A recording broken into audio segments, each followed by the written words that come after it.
Bueno, listo. Tenemos personas desde Buenaventura, desde la Asociación FedeNavi. So we have people from Buenaventura, from the Algunas FedeNavi personas sí desde la Association, Costa Caribe, some people from desde the Barranca Caribbean Bermeja. coast, from Barranca Bermeja. Yo creo que ya tenemos 87 personas. Con 87 personas creo que podemos dar inicio a este seminario virtual.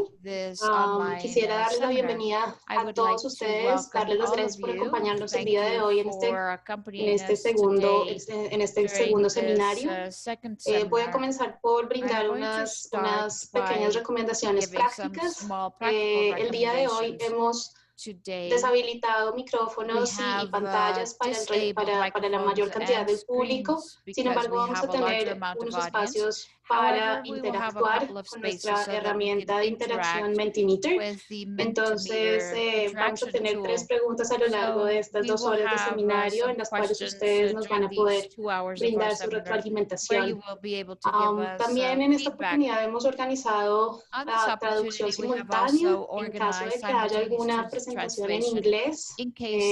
Ustedes pueden ir al icono que se encuentra abajo de sus pantallas y activar la casilla de interpretación y escoger el idioma en el que ustedes quisieran escuchar este seminario. Pueden elegir entre 3 opciones: no tener ninguna traducción, tener traducción a español o tener traducción a inglés. Como tenemos algunos invitados que no son hispanoparlantes, voy a mencionar esta recomendación en inglés. Entonces, permítanme un segundo. For our guests that would like to hear this seminar in English, we have the facility in this webinar. So please find an icon in the lower part of your screen where it says interpretation, and you can choose over there in which language you want to hear today's session. You can hear it in English and Spanish, or you can just choose to hear the live version of this webinar. Con esta recomendación, entonces, simplemente volverles a mencionar que vamos a tener unos espacios en donde ustedes podrán interactuar con nosotros y brindar sus perspectivas. Y al final de la sesión, para aquellos que quieran quedarse con nosotros y tomar una foto grupal virtual, vamos a activar micrófonos y cámaras para que tengamos la oportunidad de tener un recuerdo de este grupo de conversación. Bueno, el día de hoy estamos en el segundo día del ciclo de seminarios sobre reutilización material de dragados. Algunos de ustedes quizás ya nos acompañaron en el primer webinar que tuvimos el 14 de octubre. Algunos de ustedes quizás no nos acompañaron, entonces vale la pena hacer un pequeño resumen de lo que vimos en la primera sesión de este seminario. Entonces, en esta primera versión tuvimos la participación de la viceministra de Infraestructura, Olga Lucía Ramírez. La viceministra mencionó la importancia de esta temática de reutilización de material de dragado dentro de la política portuaria colombiana. Destacó cómo la actividad portuaria se ha destacado en este contexto de pandemia y agradeció por todas las actividades y la dinámica del sector en este contexto. Mencionó que la reutilización de material de dragado significa mayor competitividad para el país y de esta manera destacó entonces cómo en Colombia podemos ganar, cómo las empresas pueden ganar y cómo el país puede ganar si todos apostamos a la reutilización de material de dragado. En el primer webinar también tuvimos la participación de Juan Felipe Vallejo de Jarano, subdirector de Infraestructura y Energía del Departamento Nacional de Planeación. Él destacó la colaboración que hemos tenido en el sector de infraestructura y transporte entre los Países Bajos y Colombia, destacando los 3 planes maestros que hemos realizado, el fluvial, el de erosión costera y por supuesto Plan Maestro Nacional de Dragados, el cual se encuentra como una de las actividades dentro del Plan Nacional de Desarrollo de Colombia. Tuvimos también la participación de nuestro embajador de los Países Bajos en Colombia, Ernst Norman, cuya participación fue enfocada en cómo la reutilización del material de dragado es una actividad dentro de las estrategias de economía circular. ¿Cómo puede ser una actividad clave dentro de la estrategia de economía circular? Activity in the circular economy of Colombia, how in the Netherlands we use this activity regularly, and how in both countries we have a synergy in this sense. During the first webinar, we also had the participation of Giovanni Paez from the Ministry of Transportation that's summarized the National Dredging Plan, highlighting, for example, how in this plan they found that for each 5 kilometers of transportation of the dredged material, the cost increases by $1 per cubic meter. This shows the importance of working around this topic to make this activity more cost efficient. Giovanni also explained some points where we have found that we can reuse dredged material, and we have challenges, such as the case of San Andres, La Guajira, Barranquilla, or Buenaventura.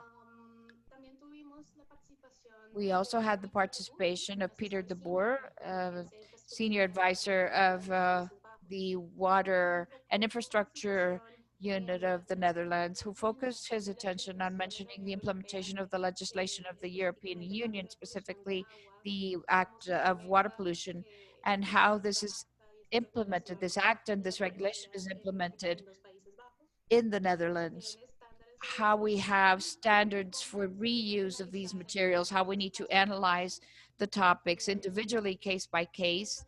And he highlighted how one of their principles is to have contracts based on performance and to have long-term contracts so that these activities are more efficient and more effective. He also mentioned that the reuse of dredged material, even if the material as far away as possible, and we need to analyze these activities case by case. The first seminar then was focused on the transportation and infrastructure focus. Today we have a vision from the point of view of the environment and of the maritime authorities. That is why today we have an agenda where the Ministry of Environment of Colombia will participate with 2 representatives. We will also have a representative from the MAR. In the Netherlands, we will have Enriquez from the Evaluation Commission, Environmental Evaluation Commission from the Netherlands, and a Q&A session from the National Planning Department, the Director of Infrastructure and Energy. To begin our interaction, we would like to start to use our Mentimeter tool. And we're going to ask a first question for all of you, for the entire audience. So, can you share your screen so that we can explain? I will ask you all then to take your cell phones and go to the camera option and try to scan this QR code.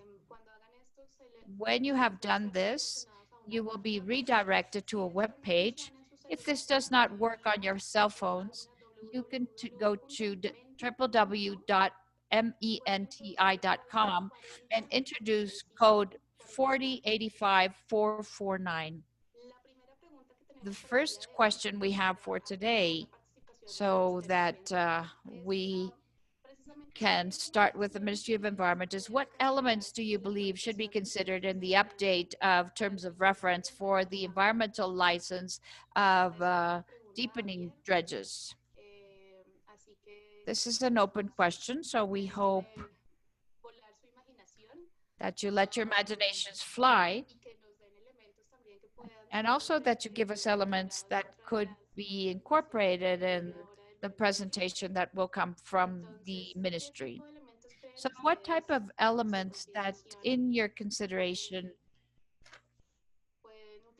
should be used in updating terms of references that the Ministry of Environment of Colombia is working on today? We have an answer: type of material and its quality, Of course, very important. Hydrodynamic studies of the area. These are topics that will probably appear. The dynamic of the fishing activity that is important for the food safety of our communities. Policies, use alternatives, assessment of environmental impact in terms of water, physical, chemical, and microbiological strict parameters that can guarantee that there will be no contamination. Interesting. Community needs, very important. I think that we will also look at this today with the participation of the Netherlands.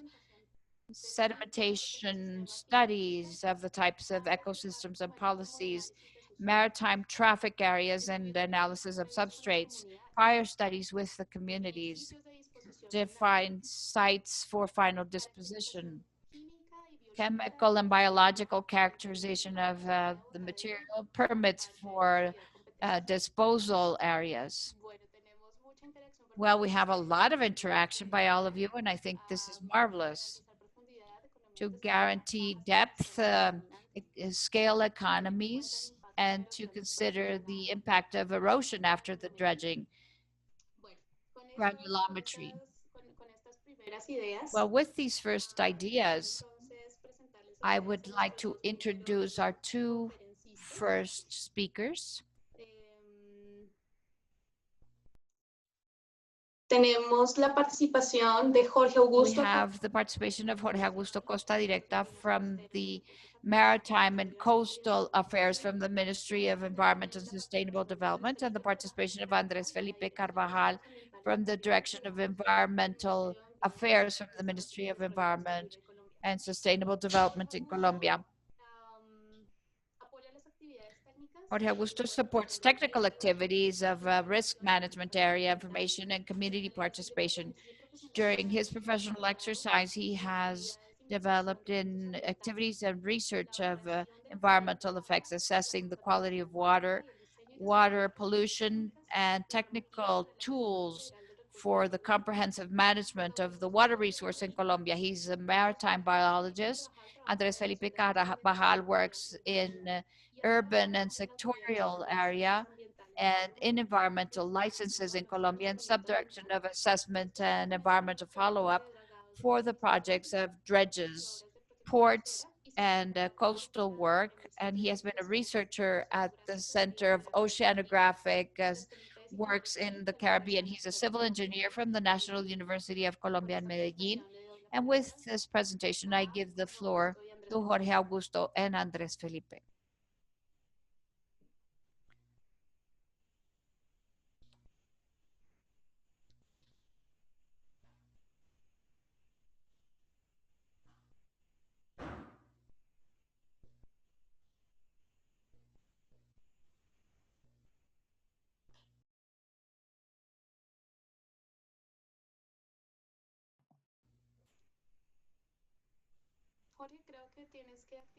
Jorge, I think you need to activate your microphone.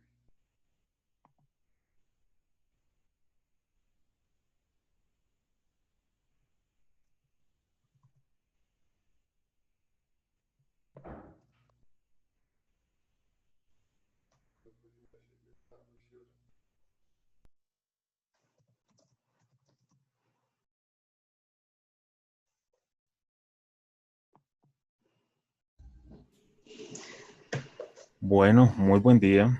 Well, good morning. Buenos días, Jorge. Adelante. Alexandra, gracias. So, Alexandra, thank you. Can you see my screen? Yes, we can see your screen.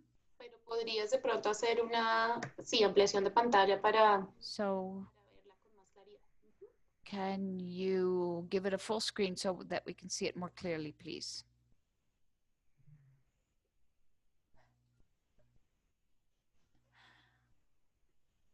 Ahí la estamos viendo perfecto. Okay, that is perfect now. Okay, thank you. De la So presentación, this part of my presentation has been prepared by the Direction of Maritime, Coastal, and Water Resources by our director, Andrea Ramirez. coordinator Marta Arteaga, and myself. So in principle, some elements that we consider are key and timely with regards to the problem of approaching any type of activity along the coastal zone. And this includes maritime activities or activities related with the port exercise, or in this case, what gathers us today in terms of dredging activities. So for us, it is key to talk about environmental problems in Colombia and how from the institutionality of the environment, in other words, the Ministry of Environment, in coordination with the environmental authorities and the regional autonomous corporations and our technical branch, INVEMAR, we have been identifying in the last 20 years and approximating to the classification of those activities, sources that could be polluting coastal and maritime environments in the Colombian Pacific and our maritime and coastal waters in the country. To your left, you can see a collage of images, all of these in Colombia and our coastal zones, that represent the complexity of that environmental problematic. In summary, many of these problems come together. All of these activities that a country like ours, in virtue of its development, all of these activities, economic activities and processes come together in the maritime waters in the country, from urban settlements, the development of our cities, going through productive activities as well and industrial ones. So that is the starting point. An environmental problem. We need to highlight that in the environmental sector, we have a national environmental policy that approaches that component through a specific objective called maritime environmental quality, where we have foreseen activities in terms of assessment, prevention, knowledge, management, and control of all these sources of contamination that reach our maritime and coastal waters. That is described in our policy since 2000, and it is existent in our country. That has a lot of tools together with this, so that we have been developing this, in particular, in this case, what relates to the uses of maritime waters, the quality criteria to assess that permissibility of these waters, and the issue of residual waters.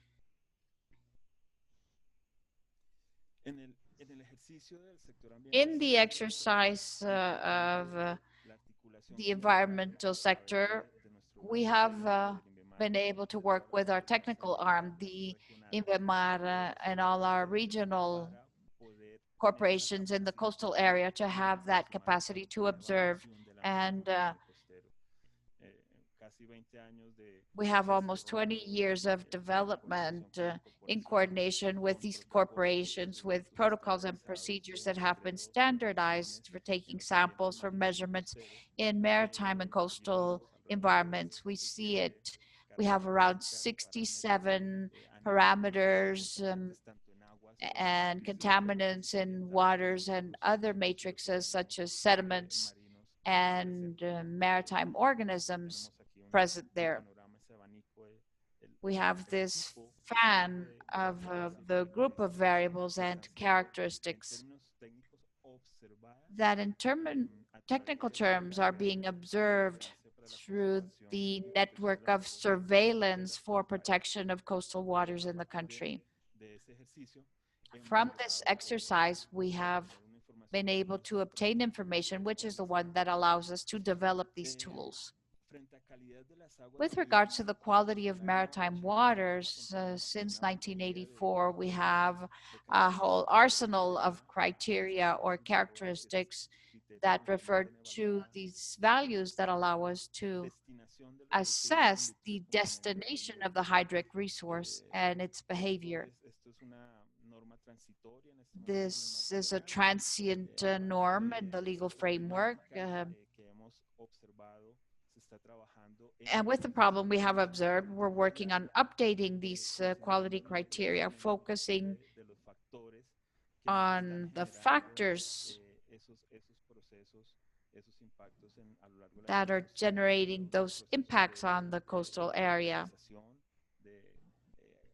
For example, trophization or absence of oxygen toxicity, these bioaccumulation processes with main substances or actors that alter the quality of water.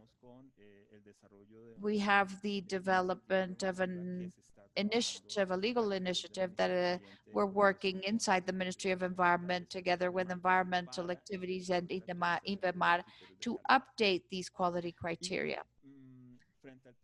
And with regards to the control of disposal of residual waters, since 1984, we have a generic norm in terms of the burden of contaminants.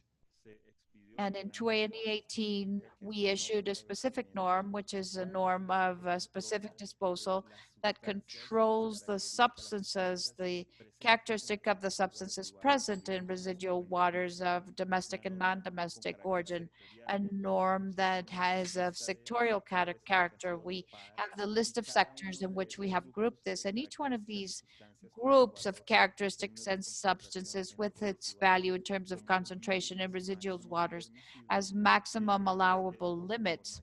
And that is what makes up this norm of disposal that is starting to be applied by the environmental authorities. And with regards to sediments, we have also approached this exercise with important precedents.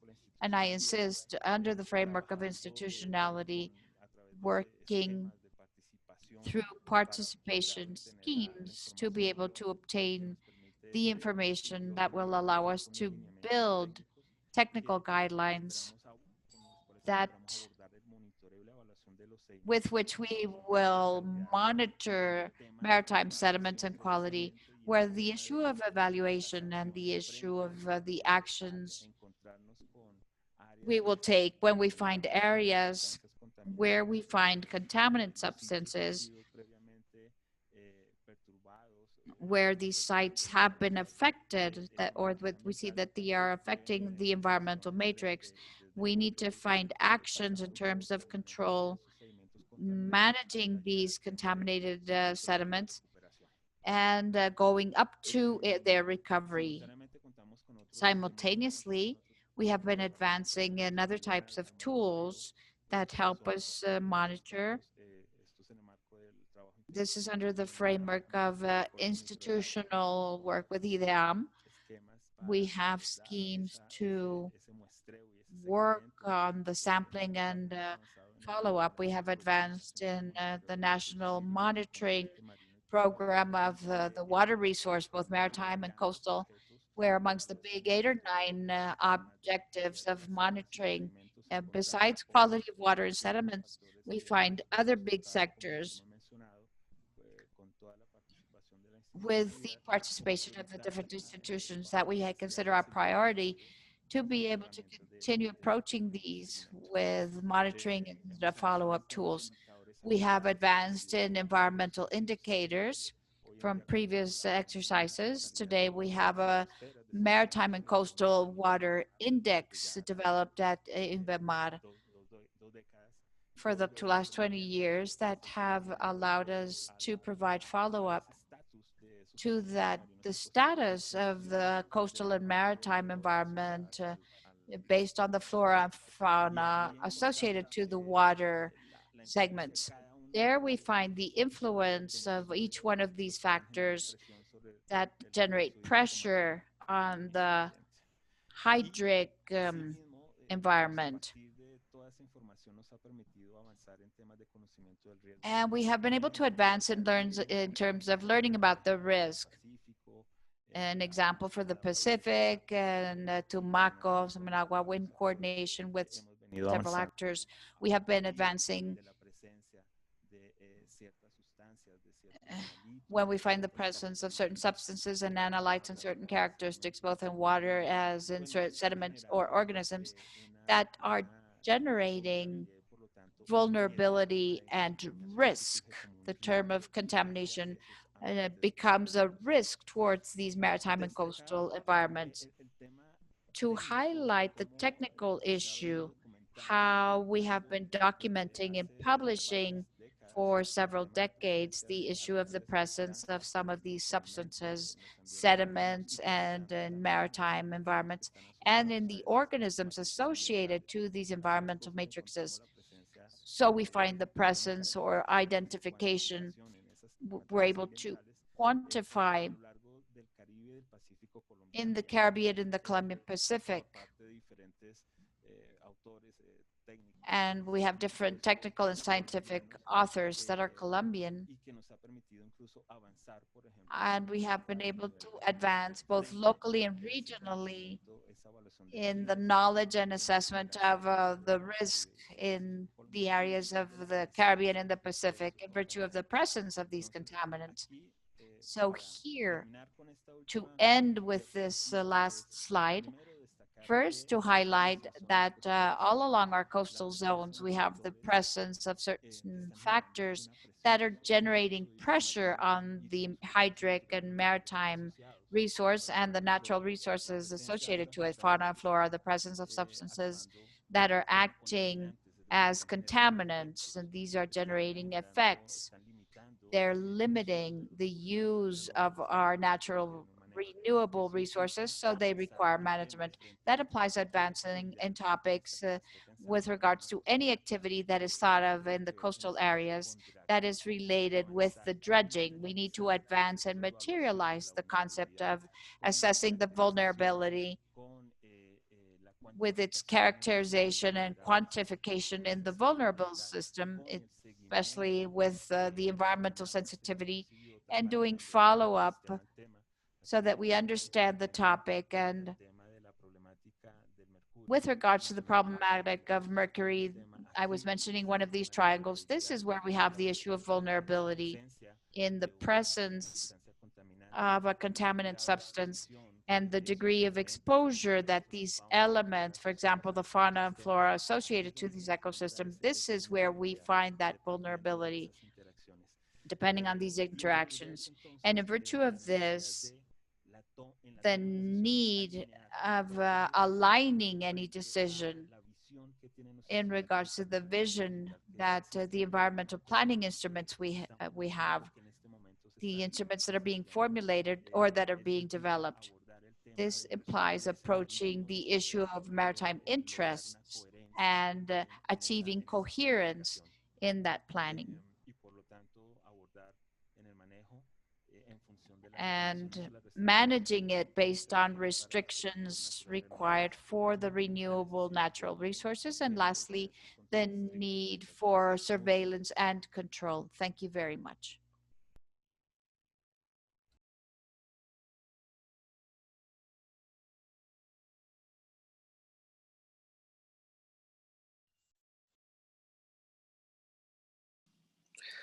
Buenos días a todos. ¿Me escuchan? Good morning, everybody. Can you hear me? Yes, we hear you, Los Felipe. Okay, perfect. First of all, thank you, Jorge, for that first introduction to our presentation as an environmental sector. I'm going to share my screen and tell me if you can see it. Yes, we see it. So first of all, I wanted to thank the Ministry of Transportation and National Planning Department and the Embassy of the Netherlands for this invitation to this webinar on the reuse of dredge material. I want to talk in this section basically as the environmental sector on the advancements in terms of normative instruments or terms of reference with regards to the dredging projects to increase the depth of the waterways. This is a working group that we have developing with, well, we have been developing this exercise with the working group jointly with the National Authority for Environmental Licenses through the technical tables that we have with them. And through everything our technical work team and the transportation technical transportation group has done. So basically, I wanted to begin with the normative aspect, talking about to our unique decree, which is the decree 1076 of 2015 with regards to environmental aspects of dredging and the access waterways to maritime ports. So depending on according to this degree, this dredging to deepening the waterways require environmental license. So this means that this types of projects have a significant environmental impact that needs to be mitigated, compensated, or prevented when carrying out these activities. So our decree establishes competencies to grant those environmental licenses depending on the type of dredging that is required. So we have dredging to deepen waterways to access maritime ports with a high draft and those who don't require a large draft. The majority of the waterways to access maritime ports, all of them are considered as high draft waterways. So the competency lies on the National Environmental Licenses Agency, and we have waterways to ports that are considered of high draft. They are depend on the autonomous corporations, and it's important to highlight that in the map of Colombia we have established that the waterways to access the major basin in Colombia are considered high draft. So the ANLA, which is the Environmental Decree Agency, is in charge of this, and we have the Maritime Port of Tumaco, which is considered a small draft port, and its dredging is in charge of the Regional Autonomous Corporation, which is called Corpo Nariño in this case. And we have a special situation in the archipelago of San Andres and Providencia with the waterway to access the port of San Andres, which is considered a small draft port. So the corporation would be in charge of this. But the thing is that this depends on another aspect, because the protected maritime area of this area is considered as, or was declared by the Ministry of the Environment as of 2014 as an importance of the national level. So every dredging activities that want to be done in this archipelago are the responsibility of the National Environmental License Authority, the ANLA, the ANLA. So the majority of the projects of this sort are in charge of the ANLA, with the exception of Corpo Nariño, which is in charge of the Port of Tumaco.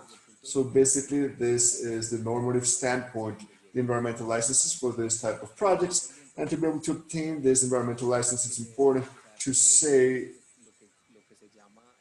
that the environmental aspect, the environmental studies need to be carried out.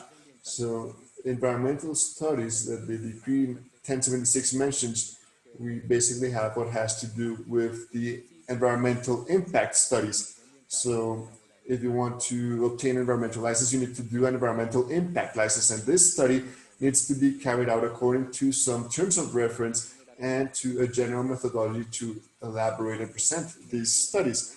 Both normative instruments are issued by the Environment of the Ministry of the Environment and Sustainable Development, but I will talk about this afterwards.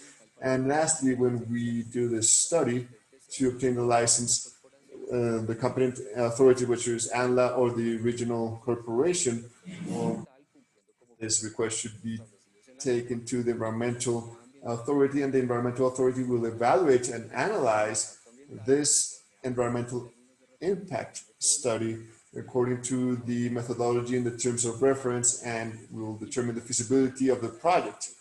It's important to bear in mind that these environmental studies, which is in this case is the environmental impact study, this should be developed according as to what I mentioned before, which are the guidelines established by the environmental entity and the terms of reference that we have established in the ministry, and the general methodology to elaborate and present studies. An important item is that these environmental studies need to be done in a participative fashion with the communities, which is one of the principles stated in the Constitution and stated in Law 99 of 1993. So to talk a bit, to get to know the normative instruments, it's important to clarify the functions of the Ministry of the Environment with regards to the definition of the criteria to follow up the projects. In Article 19, it was established that the environmental agency has a competency to develop and propose and apply the methodologies and criteria with regards to the evaluation of environmental studies and to propose the methodologies and criteria for the environmental follow-up of projects. In this sense, from the standpoint of evaluating an environmental impact study, even though I didn't mention this before, this dredging projects to deepen waterways are exempt of presenting an alternative option, which is the prior phase to those projects that require a license and they require to present an environmental diagnosis. In the case of dredging to deepen waterways, this phase is not contemplated in Decree 1076. This is a phase which is already taken care of, and you need to present the corresponding environmental impact study. So from the normative standpoint, the Ministry of the Environment has developed several administrative acts where they have developed different terms of reference subject to the works that require license. And as of 2018, we updated the general methodology to elaborate and present studies through Resolution 1402 of 2018, which is compulsory and needs to be complementary to the development of the environmental impact study. From the standpoint of the project evaluation, we have some normative instruments which are applicable to users and to evaluation and follow-up groups of environmental authorities. Basically, through Resolution 1052 of 2005, we established what has to do with the Environmental Studies Evaluation Manual, which is the manual used by the technical evaluators of the environmental authorities to be able to grant the licenses. And we have established a environmental follow-up manual for projects, which is all the normativity related to the environmental compliance norms, which need to be presented to environmental entities to ensure compliance. And we have two instruments which are very important, which are the guidance to present the geographic data storage, which is known as the geodatabase, where through Resolution 2182 of 2016 established all the technical criteria that need to be presented, with next to the nautical charts that need to be developed and the environmental impact studies. And we have Resolution 1669 of 2017, which were the technical criteria for the use of economic tools for projects, which is known as the economic valuation of these types of projects. So we have this whole range of instruments, which are obviously support tools in the framework of environmental licenses. Now, to be more specific, as I mentioned before, we have some terms of reference and we have a general methodology to elaborate and present studies. What is the difference between these two instruments? The first is that the terms of reference establish what needs to be presented and they detail the specific information needs depending on the specific parts of the project, and the methodology is in charge of how those general aspects need to be established, which apply to the majority of situations. So the terms tell me what I need to present and the methodology tells me how I need to present it with regards to an aspect that needs to be considered in the study. Now, to be more specific, with regards to the question that was asked in the beginning of the webinar of what should be considered in the terms of reference, we wanted to say through this webinar that we are currently in an updating the terms of reference for dredging to deepen the waterways to access the maritime ports. So I wanted to show you this timeline to show you the development of this update of this normative instrument, which is the one that needs to be used to carry out the environmental impact study to request the environmental license.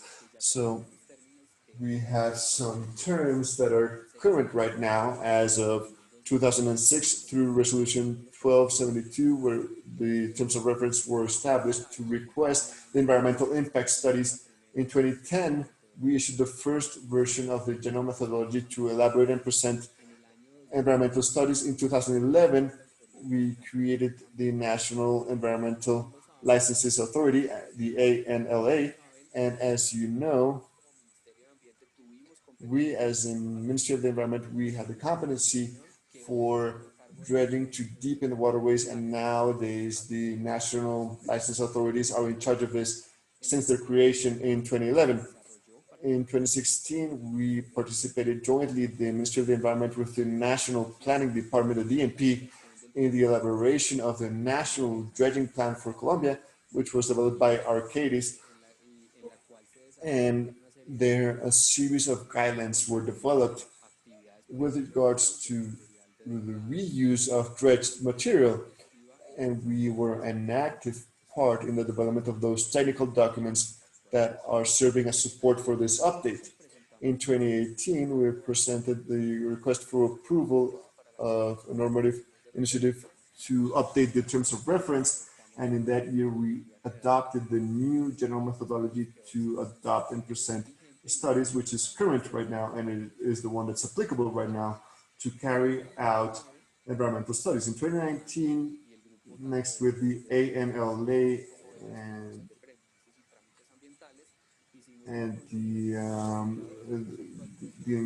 ANLA and the authorities in charge of this, we did an update of the terms of reference, and we had a meeting with actors where several of the people who are here in this webinar today participated, such as the Enriquez Infrastructure Chamber of Infrastructure, where we presented some of the improvements that we've made in this aspect. And finally, to finish this presentation, we wanted to talk about, with regards to the webinar, that this update of the terms of reference is incorporating information requirements, and many are aligned with what was mentioned at the beginning of the webinar.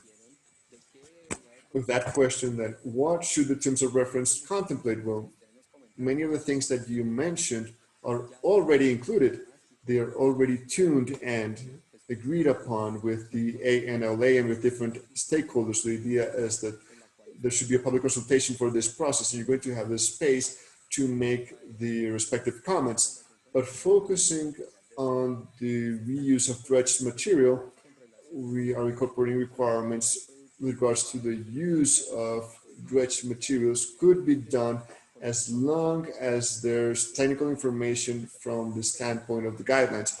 Remember that the terms of reference are the guidelines that are established from the ministry, but the environmental authorities are the ones that evaluate the feasibility of the reuse of these materials, complying with a series of conditions that are being established in the terms of reference. For example, the reuse of dredged material could be contemplated as an option to dispose the material with regards to beach nourishment or construction works, among other aspects as well. The amount of the materials which are going to be reused, the quality of the sediments, which, as was mentioned before, is very important, the composition, granulometry, and the environmental measures necessary to dispose that material or to deliver it to a third party. Remember, basically that when I want to do some type of reuse, I need to evaluate the quality of these sediments. So I need to know how they are in terms of quality to determine if it's feasible or not to dispose them, whether in the ocean, obviously in beach nourishment, but we need to take into account that these activities can be proposed in the framework of the environmental impact study, which are subject to regulation by the competent authorities. We also established the physical chemical parameters. We established them jointly with the ANLA and the Coastal Affairs entity to establish this physical chemical parameters for these parameters and water quality in the areas of dredging and in the disposal sites as well. If you want to do it on a beach, or if you want to do this in a disposal site on the ocean, and to determine the type of contamination that could be present, which could restrict these types of activities, and this residue would need to be measured as dangerous waste.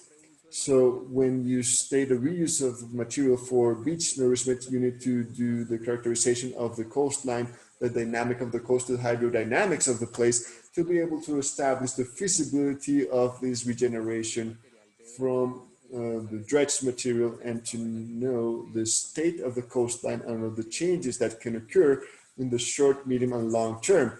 We also established guidelines, the requirements of the information requirements related to the oceanographic analysis to determine the conditions of behavior of the waves, currents, and tides, as well as the realization of dispersion, sediment dispersion models.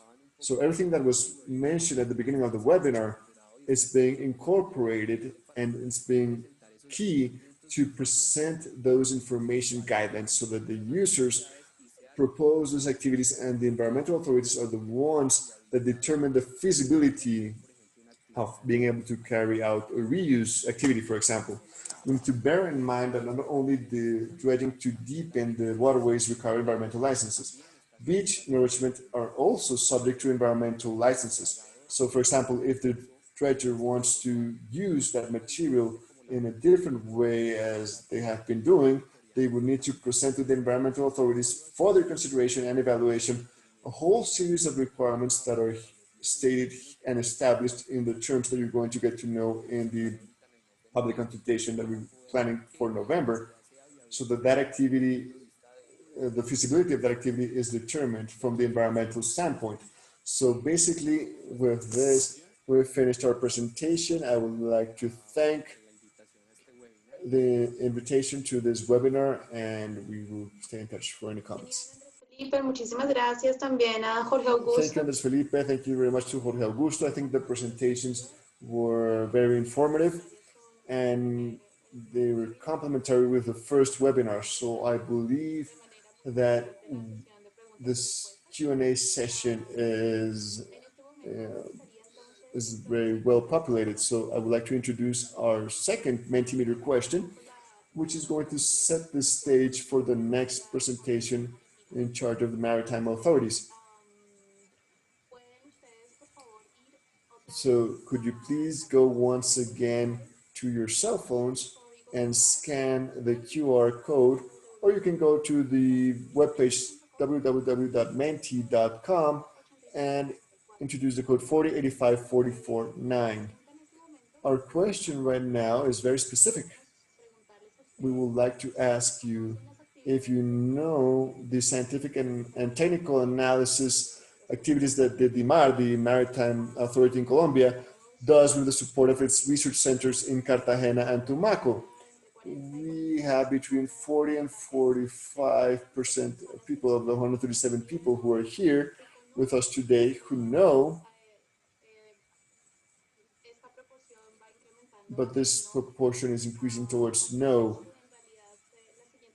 So the next presentation that we're going to have is going to be quite interesting for our audience, so that we get to know a little bit more about the role of the DIMAR, the Colombian Maritime Authority, with the activities that have to do with the ports, with the dredging, and the reuse of dredged materials. So I would like to introduce Captain Javien Enriquez Gomez Torres. The captain is subdirector of maritime development of the DIMAR. He's a physical, sorry, I couldn't pronounce it. He studied physical oceanography.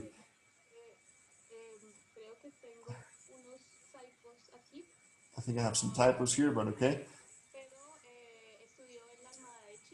He studied in the Navy, in the Chilean Navy. His magister in national defense and security. He has been responsible of operational areas in oceanography and hydrography in the research centers, oceanographic and hydrographic research centers in the Pacific and the Caribbean, as a coordinator of the Scientific Research Center and Maritime Nationalization, and with the main offices in DIMAR. So I would like to welcome Captain Javien Enriquez.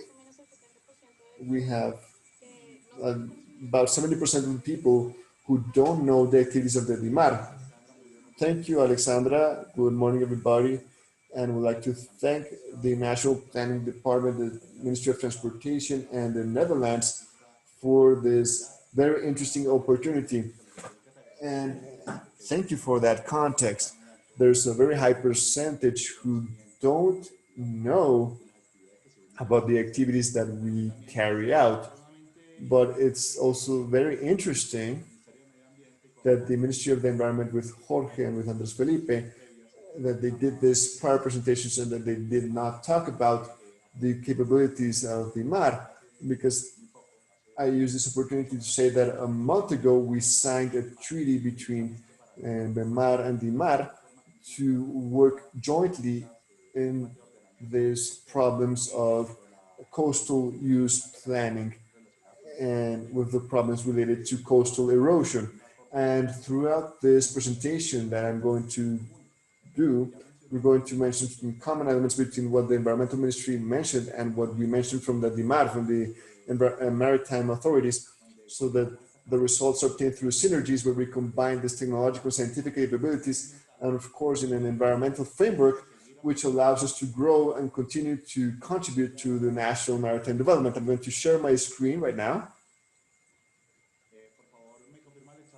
Please confirm, Alexandra, if you can see my screen, and if you're listening to me well. Yes, we're seeing your screen and we can hear you perfectly. Okay, thank you very much. So I'm going to talk a little bit about the vision of the Maritime Authority of Colombia. As a first measure, the subjects that I'm going to mention very quickly, the topics I'm going to mention very quickly, we always need to bear in mind what's our maritime territory in Colombia and the vision of Colombia as a bioceanic power in 2030. I'm going to talk about the role of the MAR, the risks in the coastal areas. The orientation of all this work plan is to establish these measures that need to be taken into account. I'm not going to analyze the work plan in terms of quality procedures, etc. We already know that we need to determine this. I'm going to focus on the coastal risks, basically. So I'm going to show you the management of the scientific and technical information of the research centers, the research capabilities, the conceptual plan to updating the coastal areas, and the technical contribution of the DIMAR. So I hope that 70% of the people who don't know about the technical and scientific capabilities of the MAR, I hope we can decrease that percentage.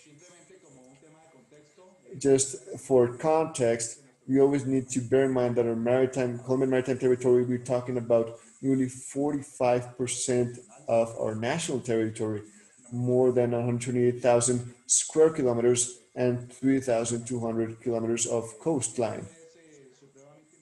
This is very important where we have a geography with 3 mountain ranges and where we have all these rivers which end up in our coastline, and we have contribution of sediments and other substances that are in the rivers and in the sediments that reaches the shore.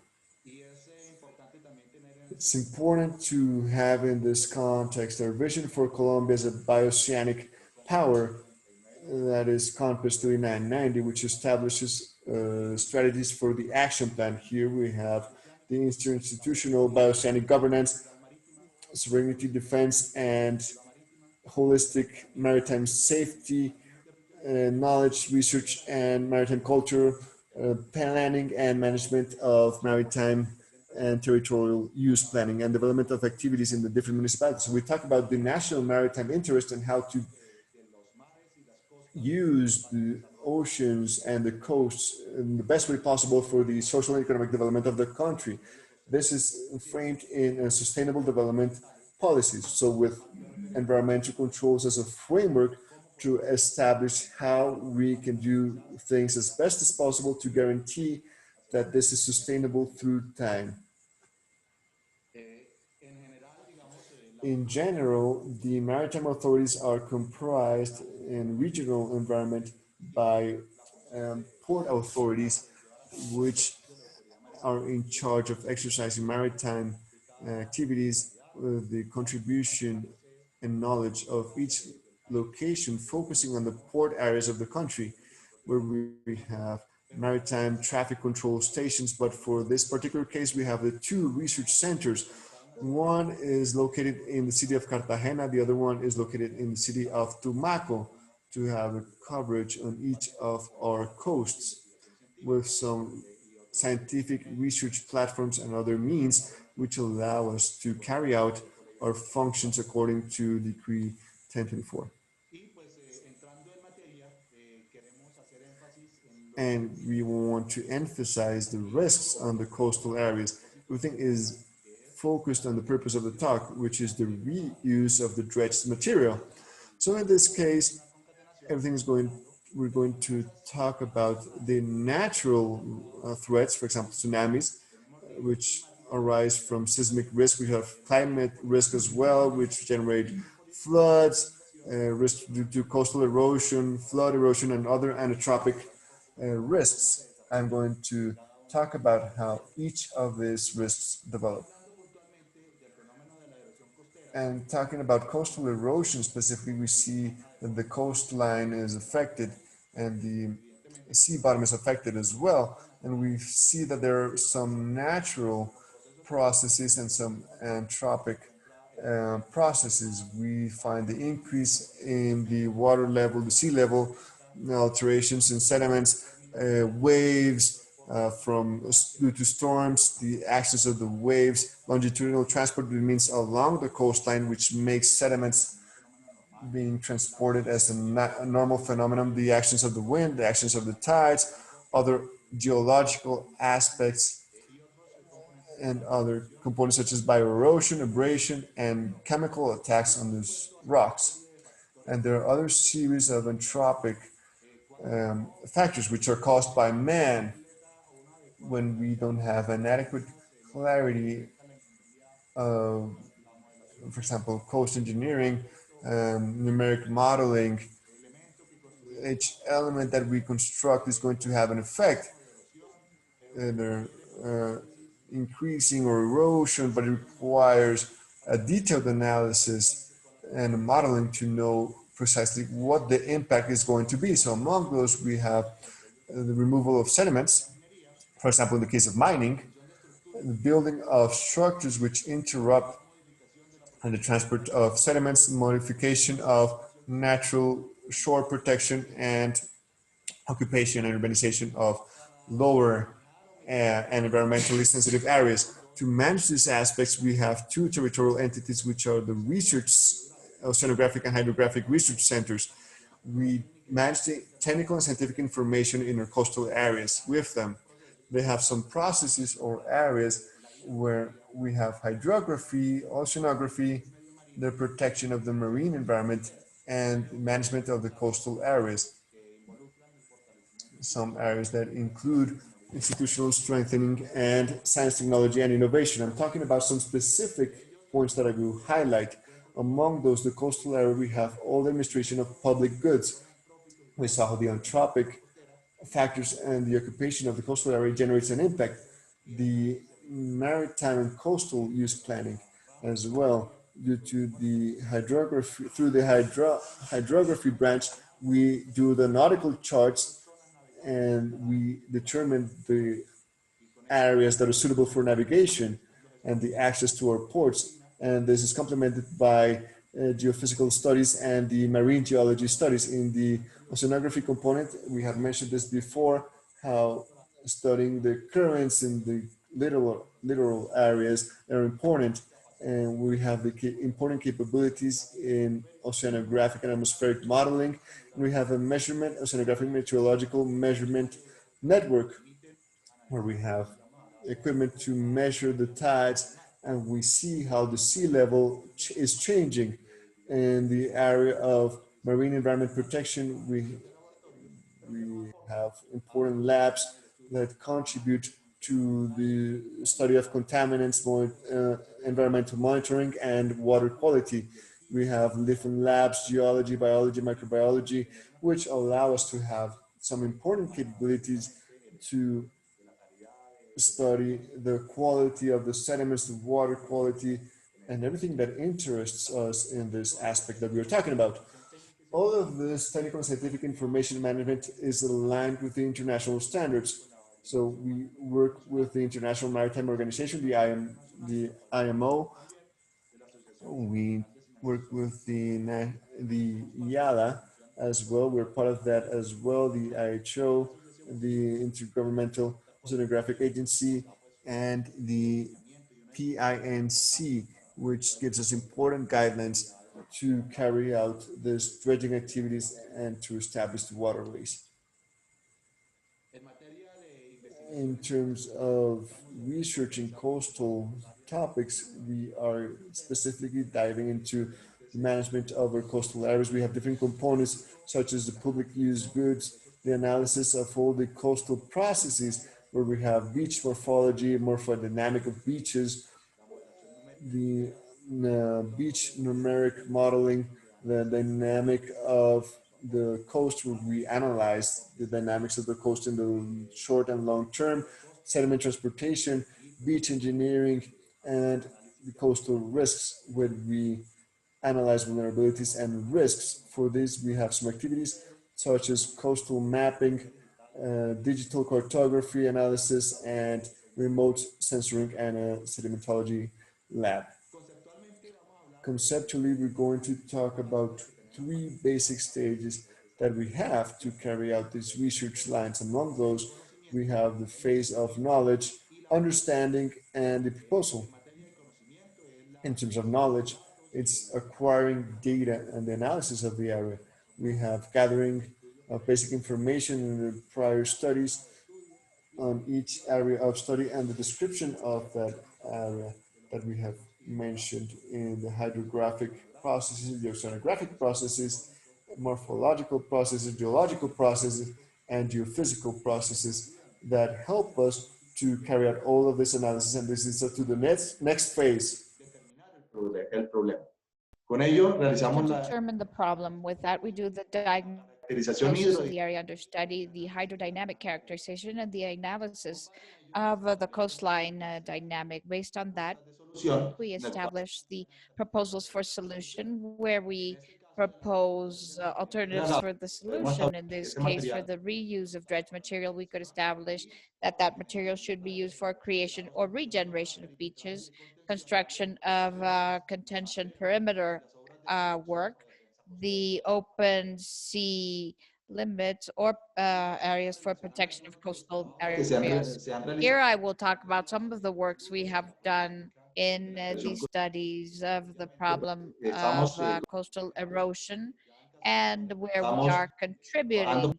Here specifically, we're working so that based on this technical and scientific information at a national level, we can establish strategies that can allow us to mitigate these problems. One of these cases is the study of coastal erosion in the case of Arboletes and the Antioquia coastline, where we can study different alternatives for the coastal protection in some sectors of the Caribbean coastal area in Tinajones. We can see the transportation here in the coastline.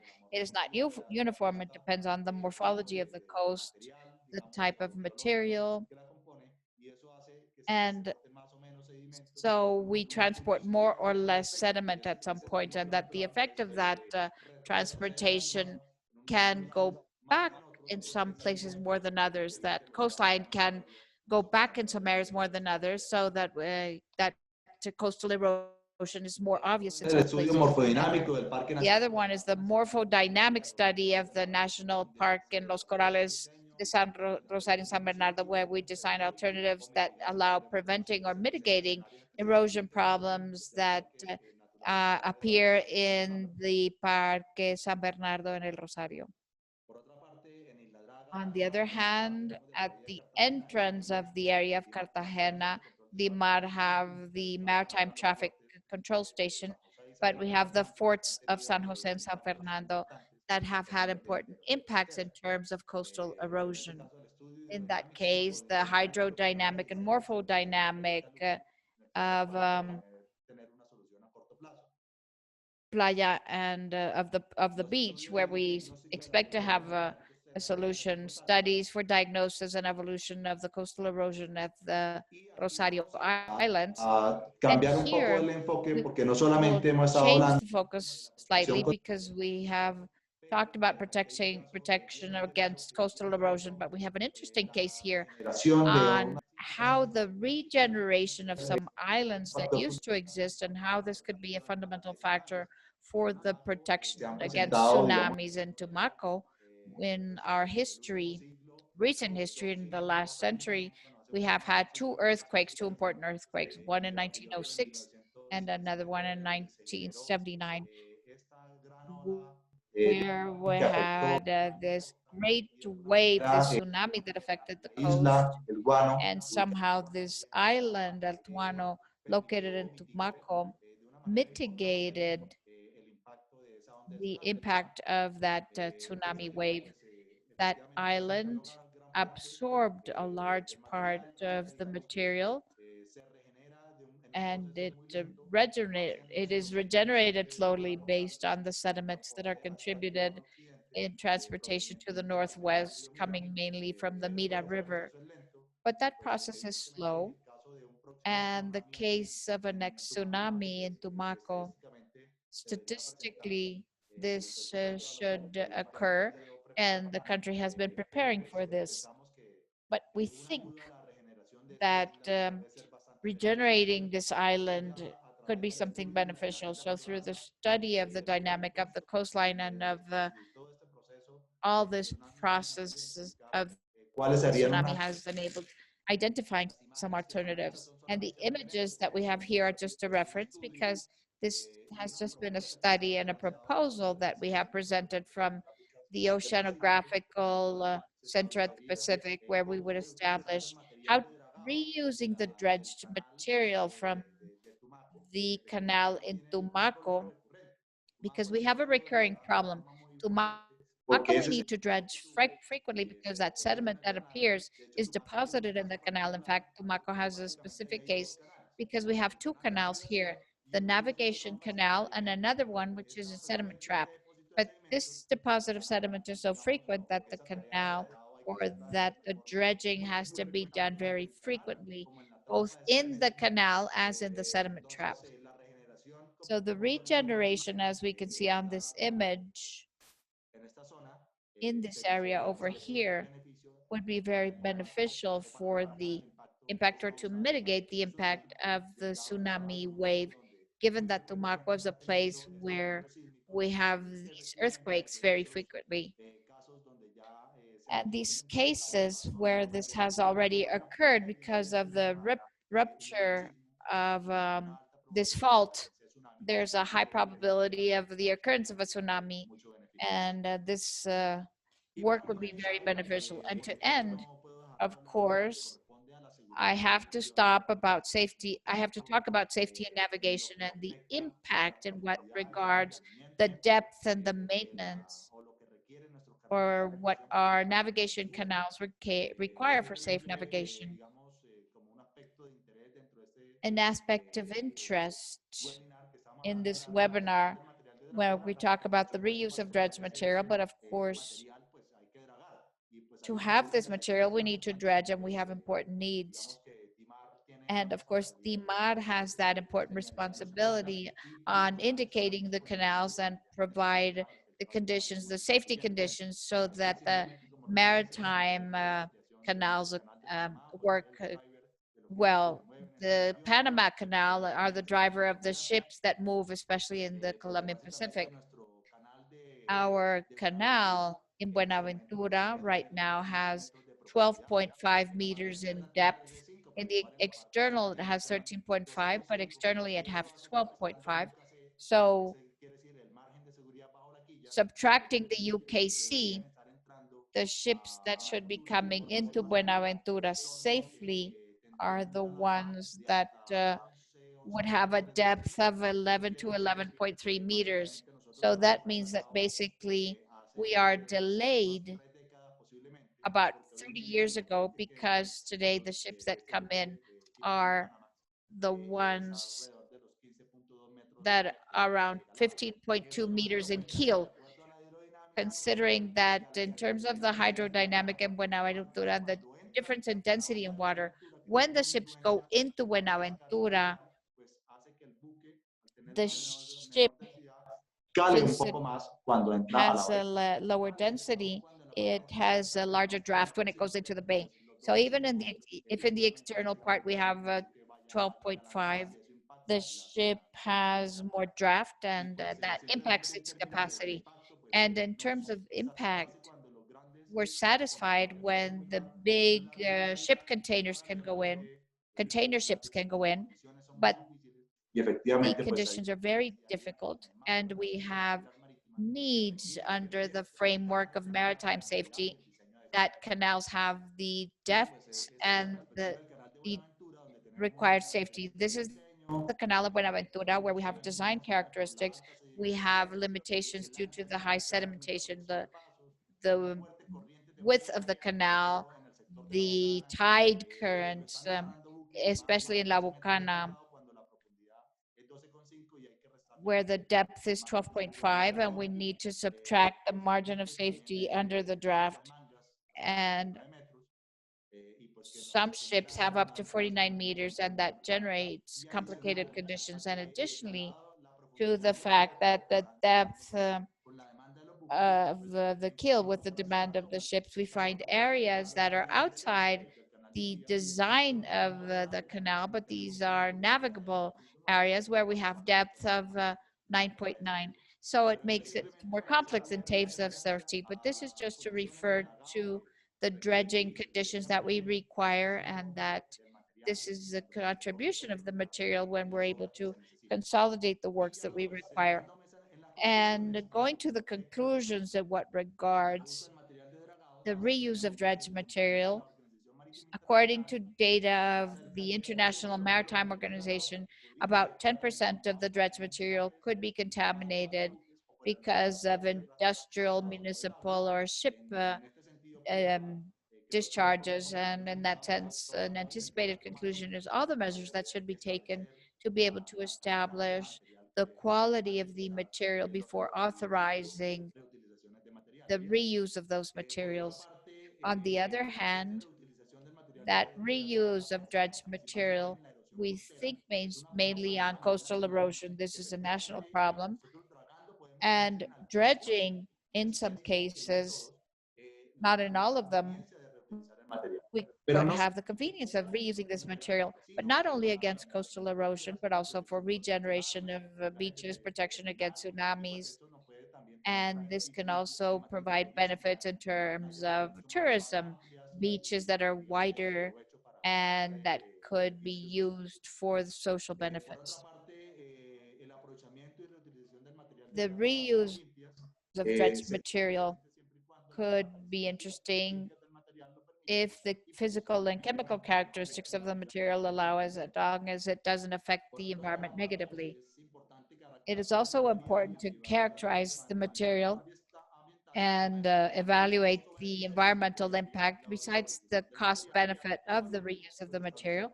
And lastly, to establish that the General Maritime Direction, with its two centers of the research, oceanographic, and has physical and technical characteristics in terms of implementing plans for the reuse of dredged material in Colombia. And as I mentioned at the beginning, this agreement that we have signed with INVEMAR, where we expect to work together in this synergy, this institutional synergy for the growth of the country, to contribute both to solve coastal erosion as to see how we can contribute in this solution. Part of the problem can be mitigated with the dredge material. This is what I had to mention from the Maritime Division, and I will answer any question, and thank you for your attention. Thank you, Captain Gomez, for this presentation. It is amazing what you do at the DIMAR and how we find several entities where coordination is very important. I think that this type of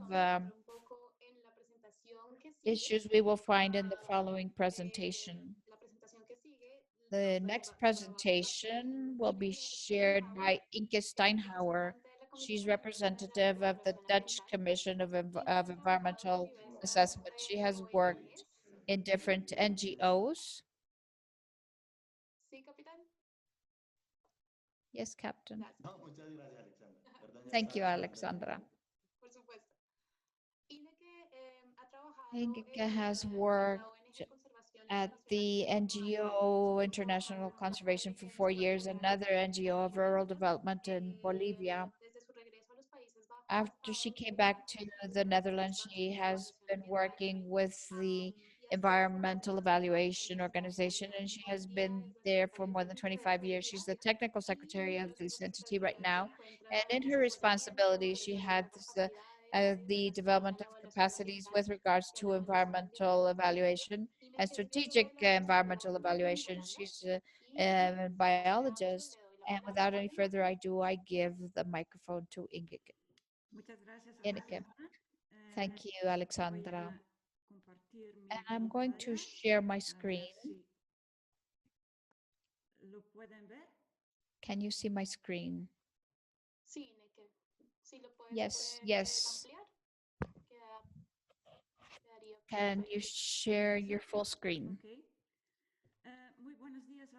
Good morning to all, and thank you for this invitation. I'm going to talk to you in my presentation about dredging and the evaluation of environmental and social impact.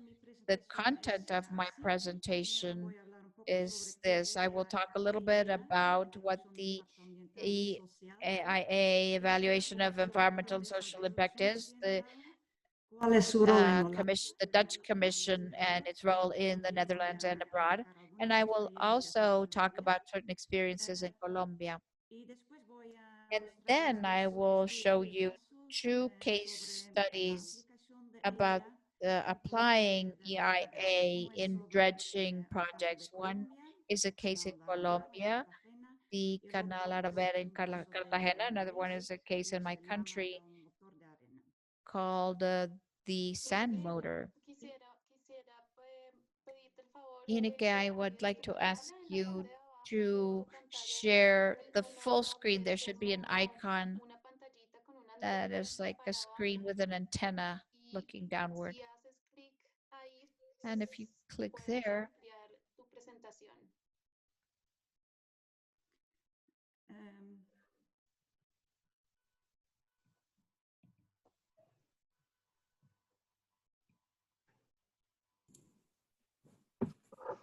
Ineke, you can click on display settings, or I can share your presentation. Yeah, maybe you can do that, Rose, please. Fine.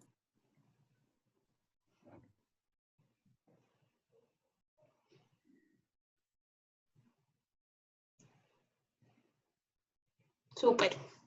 Okay, ahora se ve mejor. Sí, okay. Muchas gracias. So is that better? Yes. The next one, please. So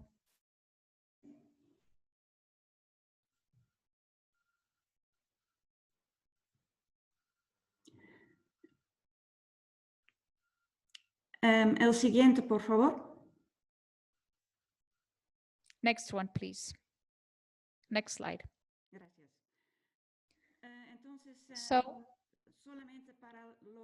just for those that don't know about the tool EIAS and EAE, around the world, the law demands that we carry out an assessment before decision making, and it's also valid for dredging projects.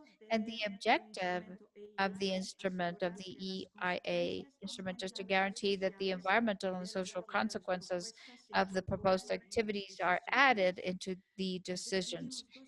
We identify 2 types of environmental evaluations. They depend on the level of the decision making. One is what we call environmental impact evaluation, or social and environmental impact, and it's applied on projects such as a company, a highway, or an airport. And we heard from Andres Felipe that in Colombia, for example, Decree 1076 says that an EIAS is required for construction of maritime reports of great depth. We have another instrument that is called EAE, Strategic Environmental Evaluation, and this instrument is applied for plans, programs, or policies, for example, such as a plan for the use of land, or an energy plan, such as the National Maritime Dredging Plan. I don't know if you have applied it in Colombia, but in our country, it has these two instruments. Next slide, please.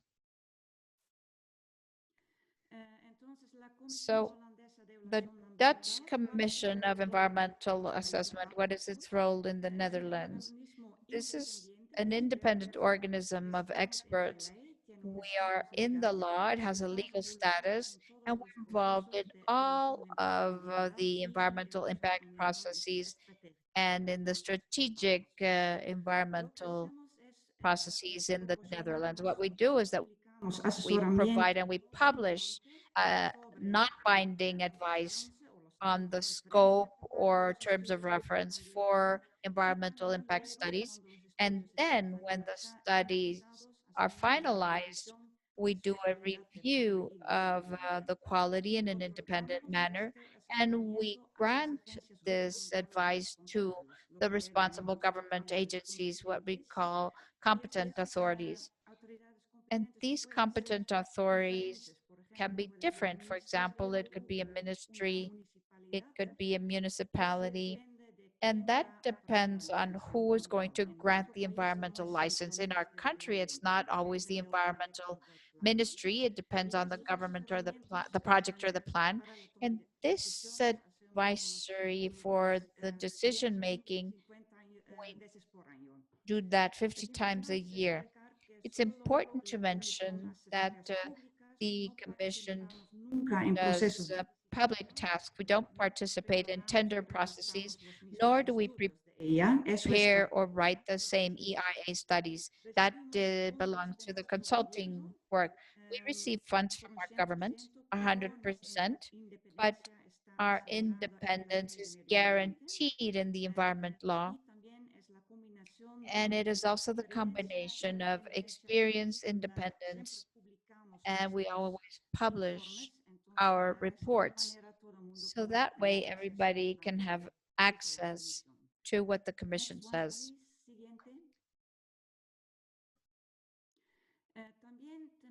So we also play a role in the international framework.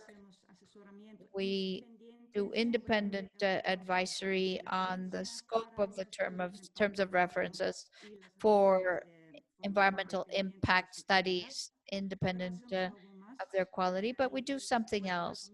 And we can summarize it as the development of capacities of the systems and institutions.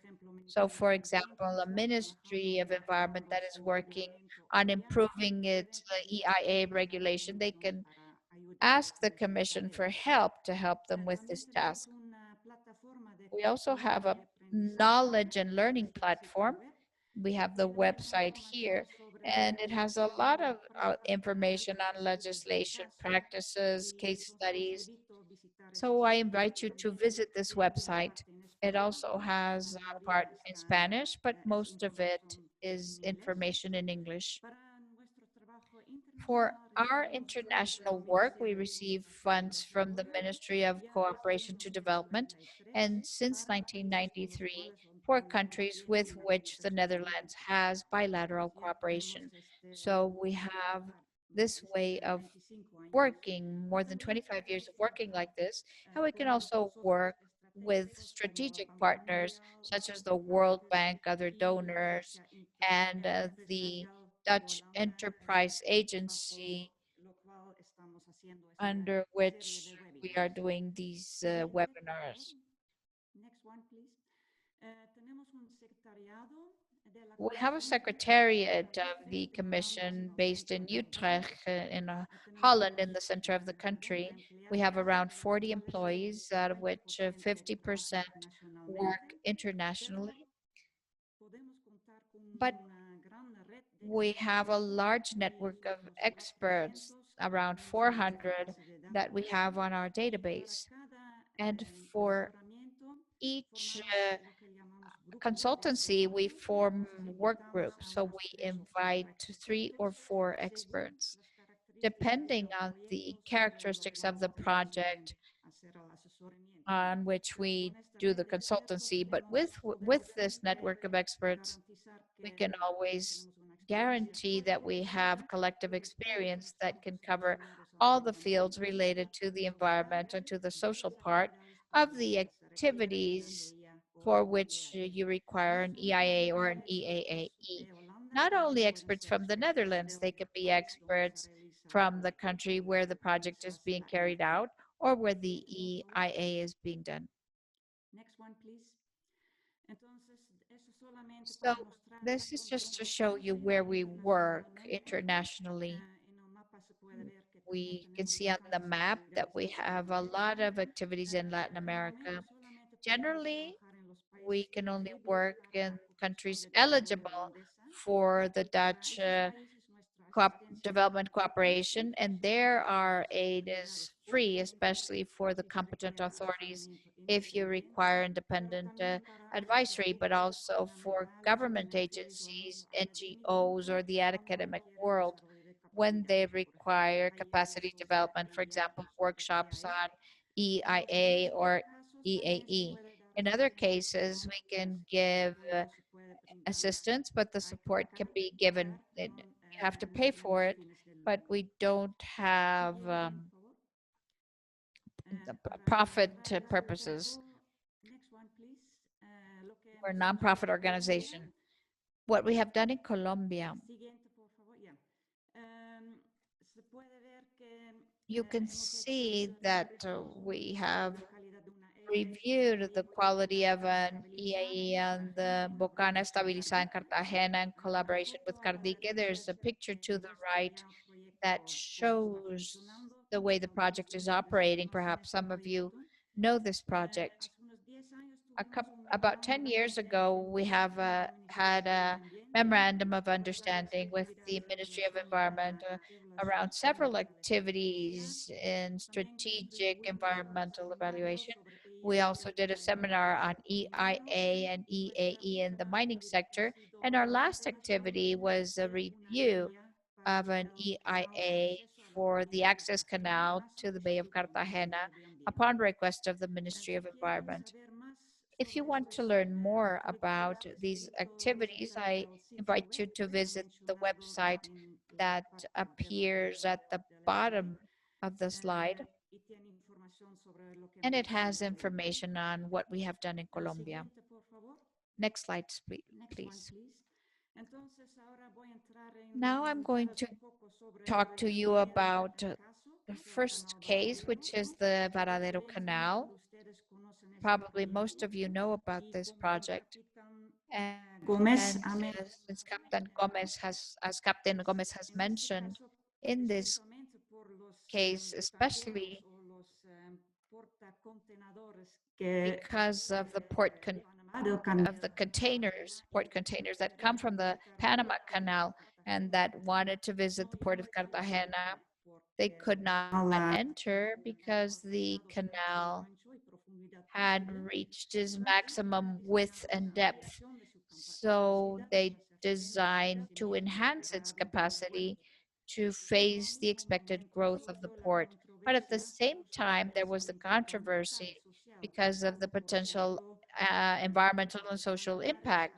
For example, to damage the mangroves and the coral reefs, possible dispersion of sediments in the Bay of Cartagena, potential affectation of maritime ecosystems, tourism and fishing, and potential change to the coastal geomorphology.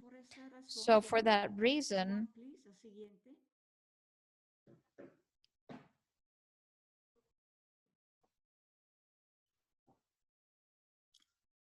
a sugerencia de nuestra embajada en Bogotá. It's a suggestion of our embassy in Bogota. The Environmental and Sustainable Development Ministry requested our commission to review this EIA to a project of the Varadero waterway. So in 2013, we visited Bogota and Cartagena as a team, as a work group, that I already mentioned before, to visit the area or the project site and to talk with the interested parties.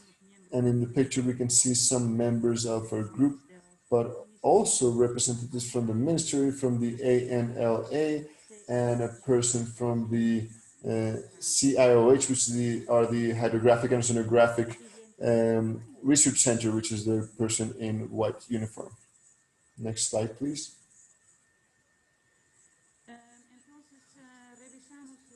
So we reviewed the EIA, and even though it had a fairly good quality, we noticed that there were some things missing, there were some failures in this study. For example, here I mentioned a few. The justification of the project had not been very correct, and they had not researched all the alternatives. I will not mention all the mistakes. If you want to know more, you can visit our webpage. In the right-hand side, you can see in the red circle,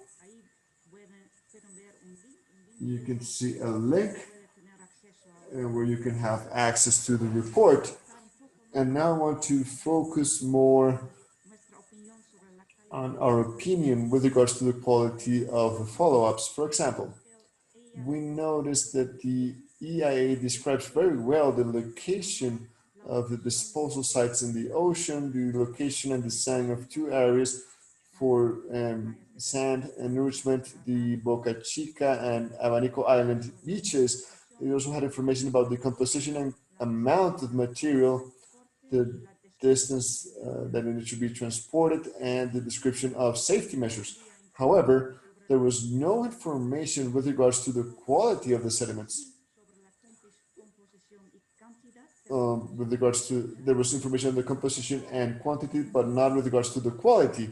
There was also no information with regards to the criteria to select the location of disposal sites, only technical requirements, no environmental or social criteria.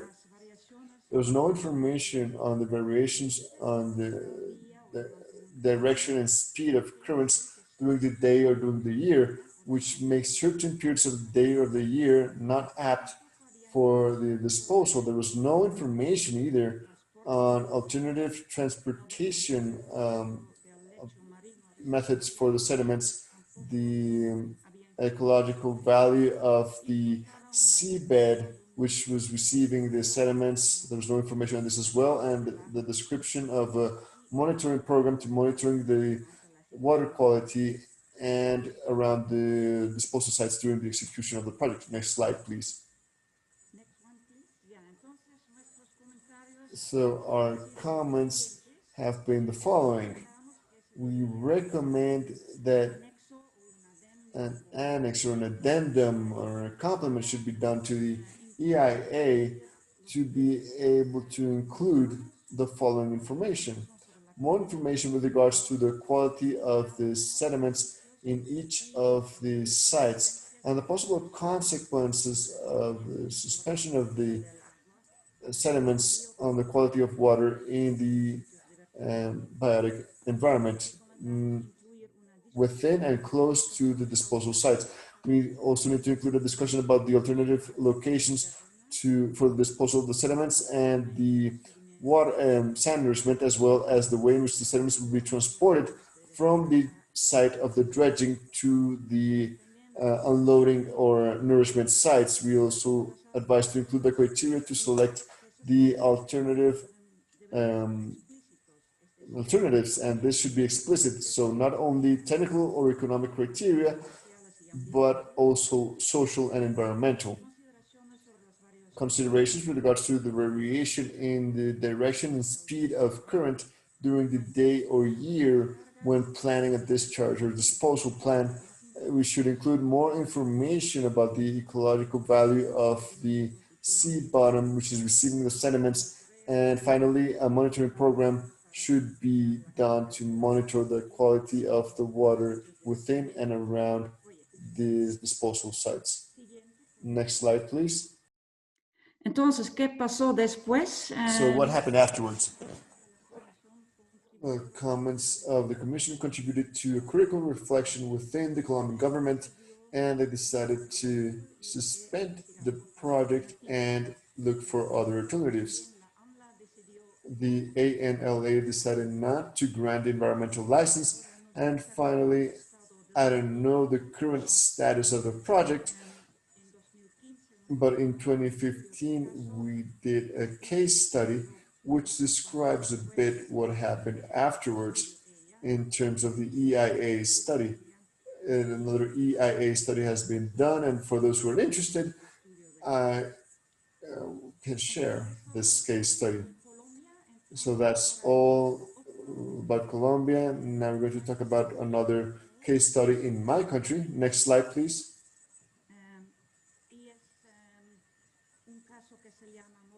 It's a case which is called sand motor.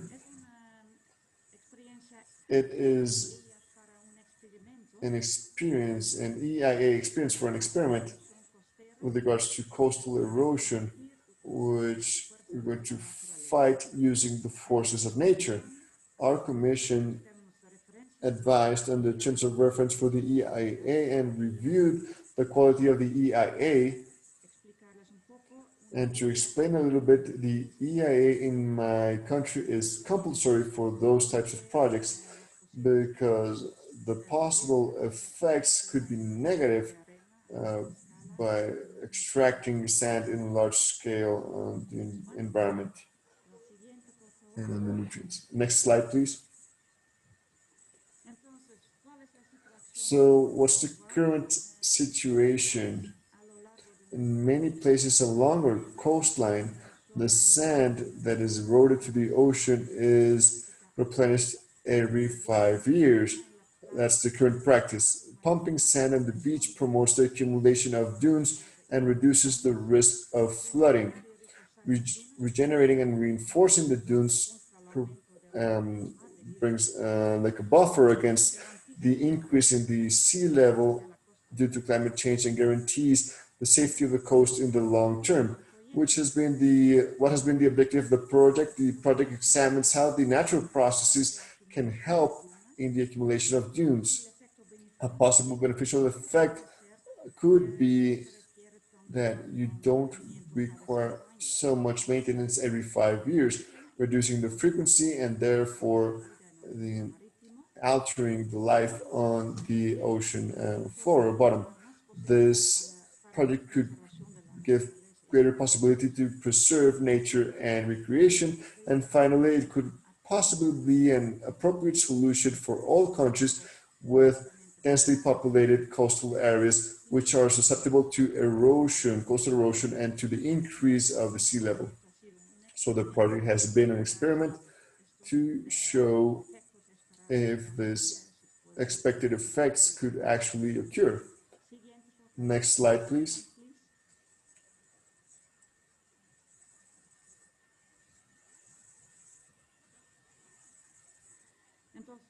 So how does it work?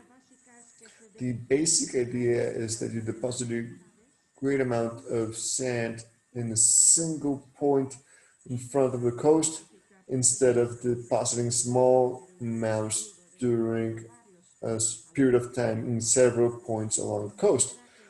And you expect the waves, the currents, and the wind to distribute the sand, allowing the coast to naturally regenerate. In the image on the right, you can see how the project is expected to develop in 20 years. At the beginning, you can see that the shape of the sand disposal is different than in 20 years,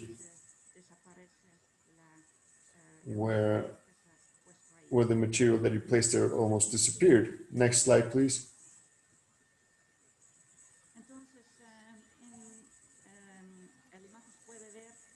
In the image, you can see my country, the Netherlands, where this experiment has been done.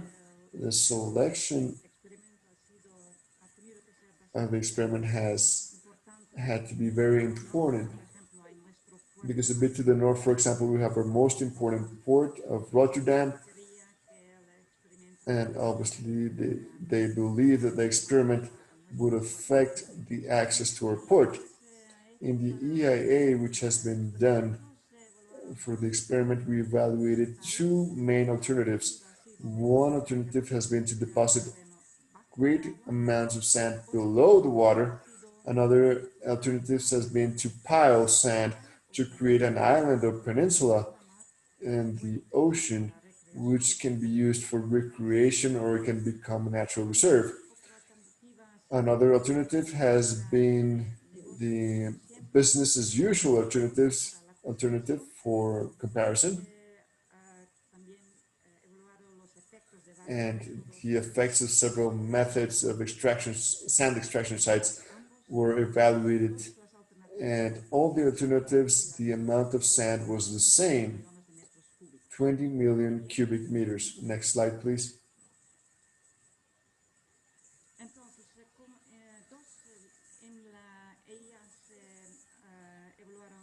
So in the EIA, two sets of effects were evaluated, one due to the extraction of sand on the left, another one due to the construction of the sand motor. And the effects have been, for example, on the coast and the sea, the natural environment, archaeological remains, other activities such as fishing and maritime transportation, energy consumption, and effects that can be caused by the construction of the sand motor have been several as well. For example, the degree of dune accumulation, the amount of coastal maintenance, the development of natural means, the space quality, for example, the scenery, access to the dunes and the sea, and effects on archaeology, but also opportunities. For example, new means of recreation, economic effects, the cost of construction and maintenance, or incomes due to tourism, and opportunities for research of coastal erosion and dune formation. Next slide, please. So what have been the main findings? One has been both alternatives contribute to coast protection, although in different degrees and in different places. Probably they will reduce the need of regular maintenance, but they will not avoid it completely. On the natural environment, there are negative effects, but also positive effects. Negative effects such as disturbing the fauna and flora due to the underwater noise and the dispersion of sediments, but positive as well because the beaches and the sandbanks created will provide new opportunities for feeding to the birds or resting places for the seals. The EIA showed that the alternatives that imply the creation of an island or peninsula over the sea level would be more expensive in comparison with beach nourishment in the way that we always did. And the unique nourishment is more expensive than distributing it through a 20-year period, which distributes the cost as well. Next slide, please.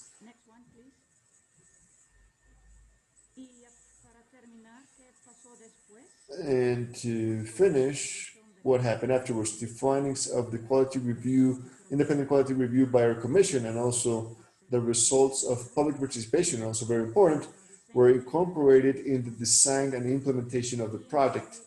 In 2011, a peninsula was created with a surface of 128 hectares. Very interestingly, this alternative had been more expensive than other alternatives, but however, this option was selected because it would create an attractive temporary natural reserve and a recreation area. Besides, this had the highest score in the EIA, more than other alternatives in terms of dune accumulation, safety, maintenance, and opportunities for research. The sand was extracted in an area 10 kilometers from the coast. It is expected that this unique measure reduces substantially the amount of coastal maintenance required during the next 20 years. Next slide, please. So this is the last slide. In the picture, you can see how the sand motor is right now. You can see that the wind and the waves are doing their work. We see that the birds and the fauna have been able to find this area in a large scale, and we have pioneer plants. It's a very popular place for the kite surf lovers. It is used for recreation, and right now there is an extensive monitoring to look what's going to happen in the years to come. Below, on the bottom part of the slide, you can see a link to a web page where you can find more information with regards to this case study. With this slide, I would like to thank you for your attention, and I am willing to answer any questions. Thank you very much. Thank you, Enriquez. Thank you for your presentation. We see that there are several questions for you. We're going to do them in the Q&A. For now, we would like to ask the last question in Mentimeter, just to set the stage for this Q&A session. So let's go back to the web page or to the app, and in this opportunity we would like to ask you, because everything seems like very positive and in favor in the reuse of dredged materials, so we would like to consult with you. What do you think is the main cause to not carry out dredged material reused on behalf of the public or private sectors?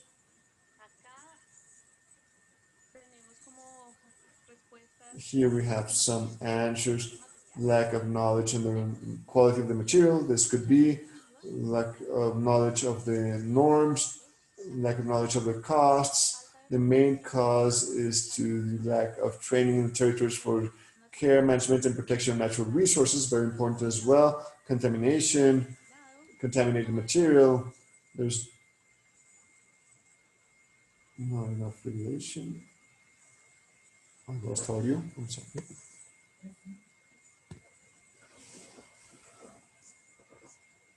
I lost audio.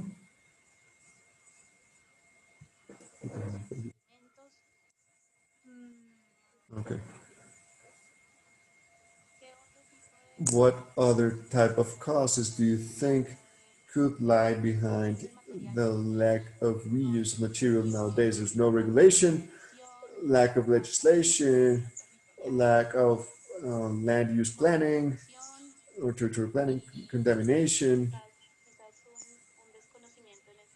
perhaps lack of knowledge in that area as well.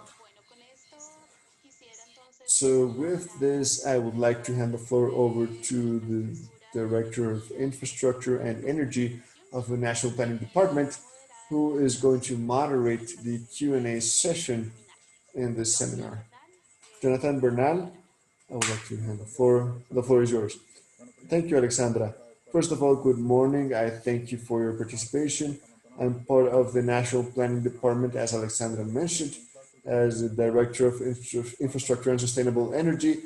For us, it's very interesting to have this webinar with the Netherlands, because thanks to your support in 2017, we formulated the National Maritime Dredging Plan, which without a doubt has been an inflection point in the discussion for Colombia in this topic, where the Ministry of Transportation and all its entities participated, and we had a very important relationship and a coordination with the Ministry of the Environment, who is with us today.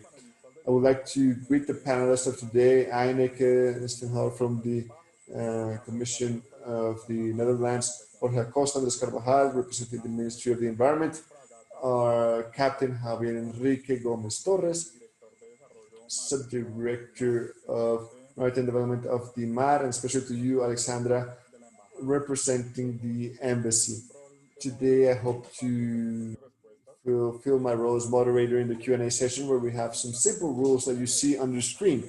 The first is that we're going to formulate the questions in the Q&A box located in the lower right-hand side of your screen, not in the chat. You may ask questions at any moment. You will select some in the panel. In case your question is not answered in this webinar, we are going to have a space with the work team and with all the entities that are with us today to be able to solve them via email.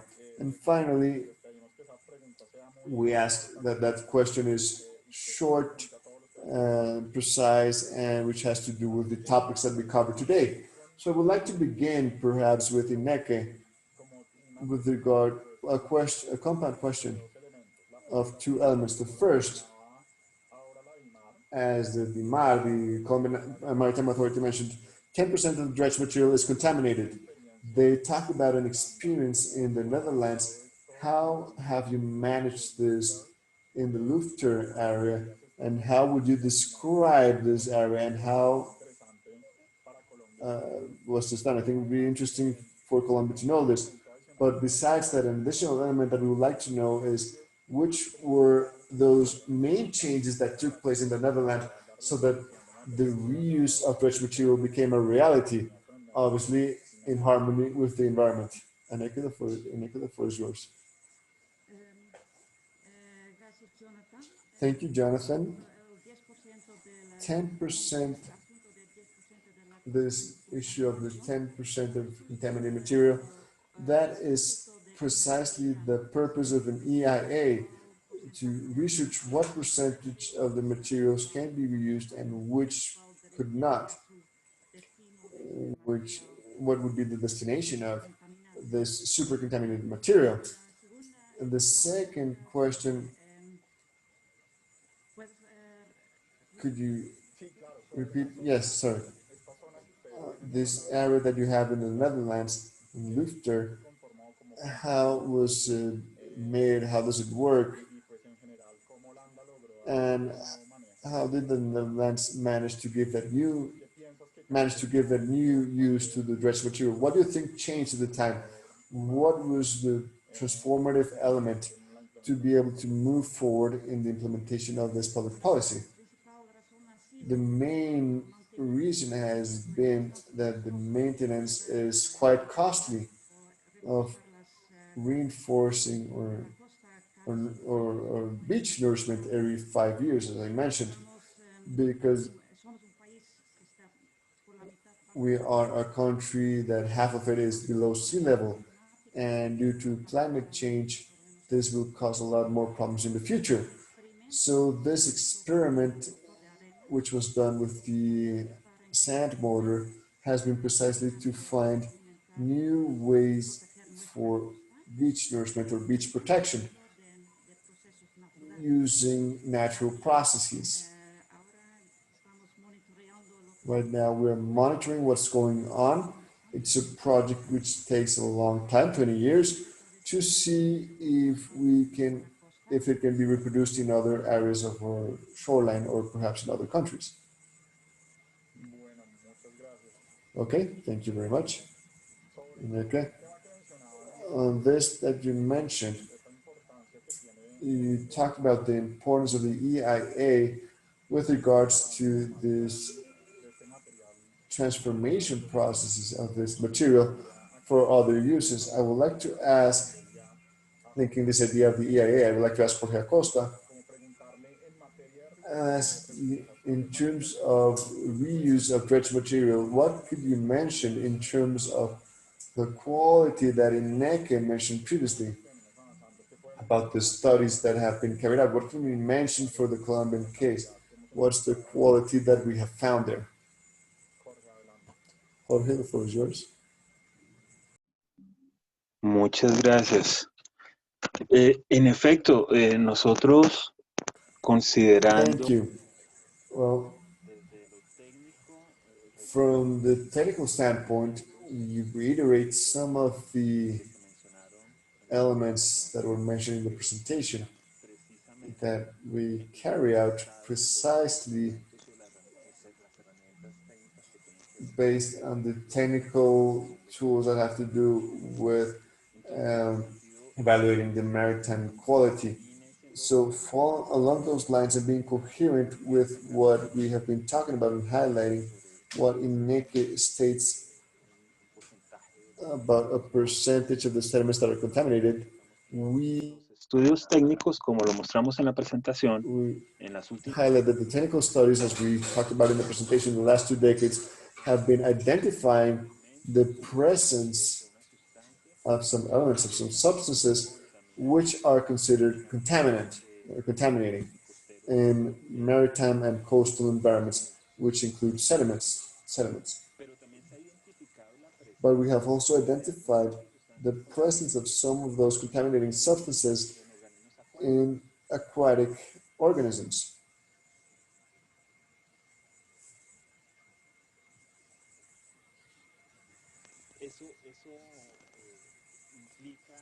This implies,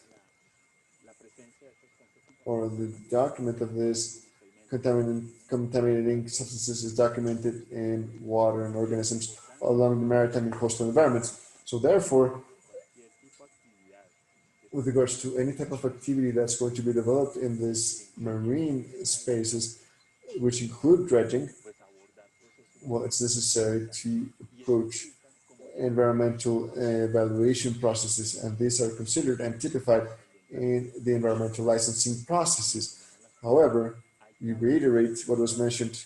We need to move forward. These technical evaluations need to transcend and incorporating risk management, and this includes ecological risk evaluation. So what does it mean? Not only the presence of a substance in terms of concentration, but on the water system and how those interactions are taking place, because we find this in water and sediments and organisms. Many of those organisms have a commercial interest, which means that they are part of fishing resources. The communities that are there are interested in them, so therefore the evaluations need to move forward from the environmental risk standpoint and also of the interaction between the synergies that exist between the contaminating substances or the processes or anthropic factors that are present or which occur in an area of interest of any project. Thank you, Jorge. Talking about these challenges in terms of the environment, from the DIMAR, from the Colombian Maritime Authorities, Captain Javier, how if we have been developing, this is a question that arises from the Q&A box, if the DIMAR has guidelines or studies that talk about the reuse of the dredged material, and how are they stated in a norm, and where do we find experiences which prove the reuse of these types of materials? We believe, and linked to this question, we believe that the research centers play a key role here. The hydrographic and oceanographic centers that you have play a key role here, and they could contribute with these types of research. Captain, the floor is yours to answer this question. Thank you, Jonathan. Yes. It's a very interesting position related to everything we have mentioned in terms of guidelines or studies.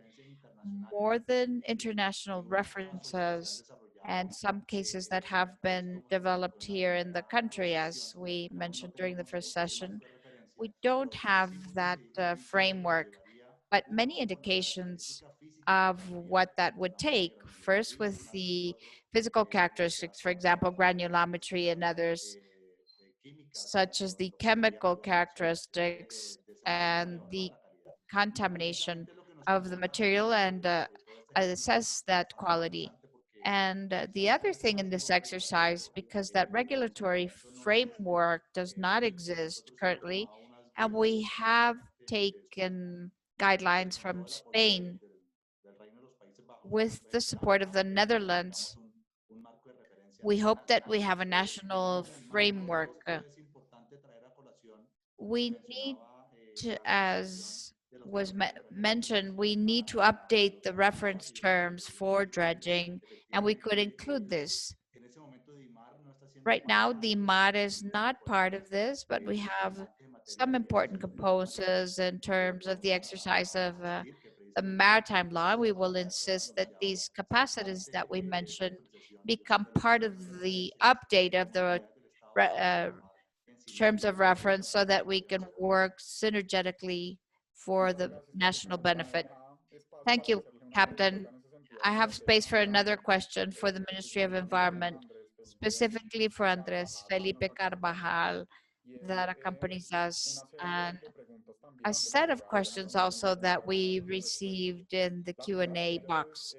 The first one is for the reuse of dredged material.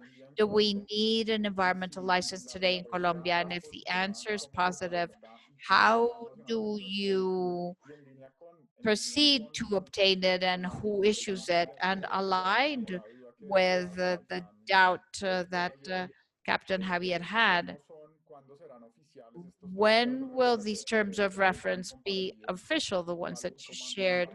And what have you thought in terms of the transition times? Good morning, Jonathan, and thank you for the questions. In effect, I'm going to answer the first one with regards to whether the reuse is subject to an environmental license. And as they mentioned in the presentation, Decree 1076 is very clear and specific in establishing the list of projects or activities subject to licenses, and the reuse of dredged material is not included. What it says is that the dredging projects to deepen access canals do require licenses in the riverbeds, maritime ports, and the construction of hard maritime works and dunes and beaches. If a project of reuse is not subject to environmental licenses, it has to be part of a sub-activity of dredging. So dredges have to be carried out, and we need to take that material and dispose it or use it for something. In that aspect, under the framework of the environmental license, is that we need to think of all these environmental management measures, all the environmental studies for the physical, chemical parameters of the quality of water, of the microorganisms, of the granulometric size and social studies, so that the environmental authority or the autonomous corporation can decide on whether that material can be reused or not. So the answer is we do not require a license, and it should be requested under the framework of the license of the dredging for the deepening of the canal. The same thing happens with the ports. If we're going to build a port in a refill area, and that is product of a dredging, we need to request those types of activities when developing the environmental impact study. With regards to the second question of when the terms of reference will be ready, we have been building these together with the ANLA for the last 2 years. We have involved all the actors. The last meeting, we had the General Maritime Direction. All the port authorities attended the meeting, and these terms will be socialized. There will be public consultation for these. So we're thinking that the next month, these will go to public consultation. The idea of the Ministry of Environment is that these terms of reference are ready by December this year. If we don't achieve that, they will appear by the beginning of next year. The concern of many is that environmental impact studies have been carried out with the current valid terms of reference that exist since 2006. The new terms of reference that we issue at the end of this year, at the beginning of the other, will have a transition regime like all the other terms of reference that the ministry issues. We give 6 months of transition so that the projects can adapt to these specificities. But we know that there are projects such as, for example, the Buenaventura dredging project that is being carried out currently. where they have been using this new update of what they have learned in the consultation. And that depends a lot of the company that is being working on these studies, but the terms do have a transition regime of up to 6 months until they enter into force. Thank you, Andres. Very clear and precise answers. So I go back to Ineke. Because of her experience, I have to ask this question, Ineke, and it is, considering your experience with the canal, Varadero Canal in Cartagena here in Colombia, what are the main lessons learned of the Colombian environment with regard to the possibility of reusing dredged material? What is that vision, Ineke? Thank you, Jonathan. So I need to highlight that this study has been carried out many years ago. So perhaps the situation could have improved. But perhaps an interesting lesson could be that there were studies on the quality of the sediment, etc. But these studies, I believe, were carried out by a company called Hidrocaribe. This information was not part of the environmental impact study. So the majority of the stakeholders did not have access to that information. And we see that in practice many times, that there's a lot of information available, but it is not part of an EIA. So for decision makers, they don't have access to that information. And the other perhaps would be that not only the reuse of the material is related with contamination or with the quality of the sediment, but other aspects as well, where, for example, the communities, perhaps where you want to place the sand and see if they like that or not. So it is not only a technical or economic matter, but we also need to consider the environmental and social aspects. That would be perhaps 2 lessons learned. Thank you, Ineke. And perhaps to end, the last question to Captain Javier. Could you tell us, to start closing, and based on these international experiences, Arcadis Consulting recommended the 1972 agreement. What opinion do you have with regards to that recommendation, facing the needs of the reuse of material, of dredged material? And then we had the London Protocol in 1996. Have you seen from DIMAR these types of advances? How do you see it from the maritime institutions in the country?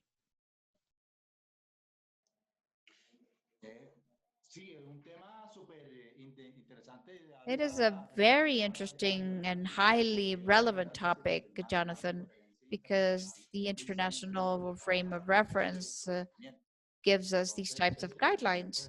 So as I mentioned, we're in that construction and establishing the assessment of the impacts and giving the technical and scientific capacity so that we can grow. And this is a very relevant aspect.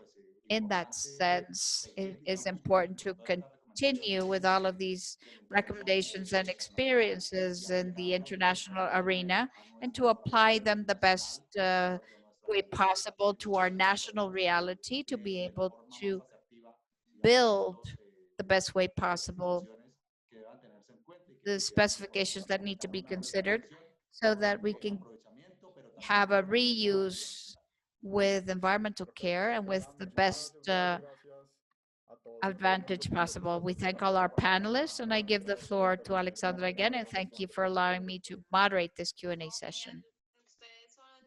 Great, you're leaders in all of these activities, and especially in the interconnection between the different ministries and the interinstitutional coordination.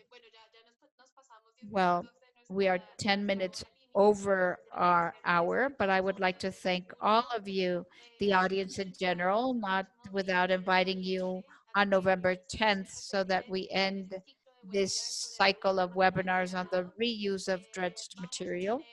We are going to have the participation of the Netherlands focused on how in the Netherlands they promote the union between the offer and the demand of dredged material. By Colombia, we will also have presentations or more examples on the successful reuse, examples of reuse that have not been successful, and participation from MBS.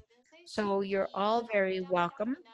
And to end, I would like to invite all of you to activate your cameras and your microphones so that we can take a group picture so that we don't, so that we can remember this moment and remember that we spoke about this topic and that we all have a commitment with this topic.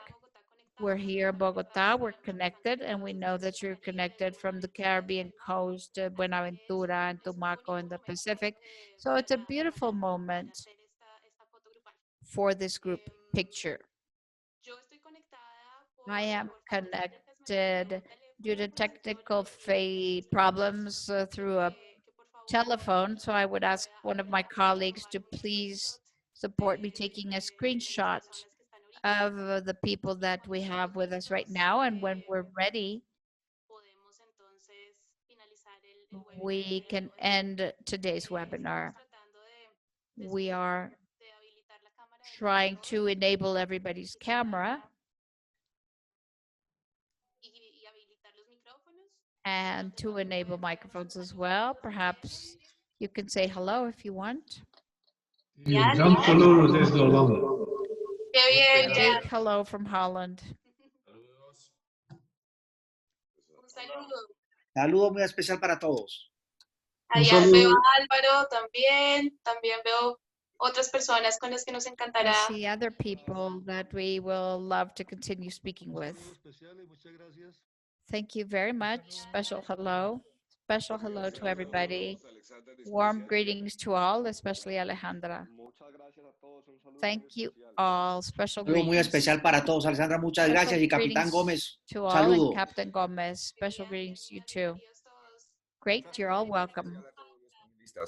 Cordial saludo, felicitaciones, excelente. Congratulations, excellent presentations. Yes, it was great. Excellent, Alexandra. Gracias. We don't have the women in the sector. Special greetings to all. And thank you for opening this space that is extremely important. From the Ministry of Transportation, welcome and thank you. I want to thank you for the space that we open up. It's a need and a demand. Let's not forget the Magdalena River, where we dredge 2 or 3 million cubic meters per year, and that means money. So we changed the concept of dredge and expense to dredge and investment and profit. So thank you, and we hope all of these talks reach a good port. So we end our seminar today. We hope you accompany us on November 10th. Please save space on your agendas, and we will see you next time. Goodbye. Gracias. See you Saludos very a todos. soon. Gracias. Goodbye. Bye bye. Saludos a todos, excelente jornada. Un placer. Gracias. Hasta luego. Mil gracias a todos. Thank you all. Goodbye.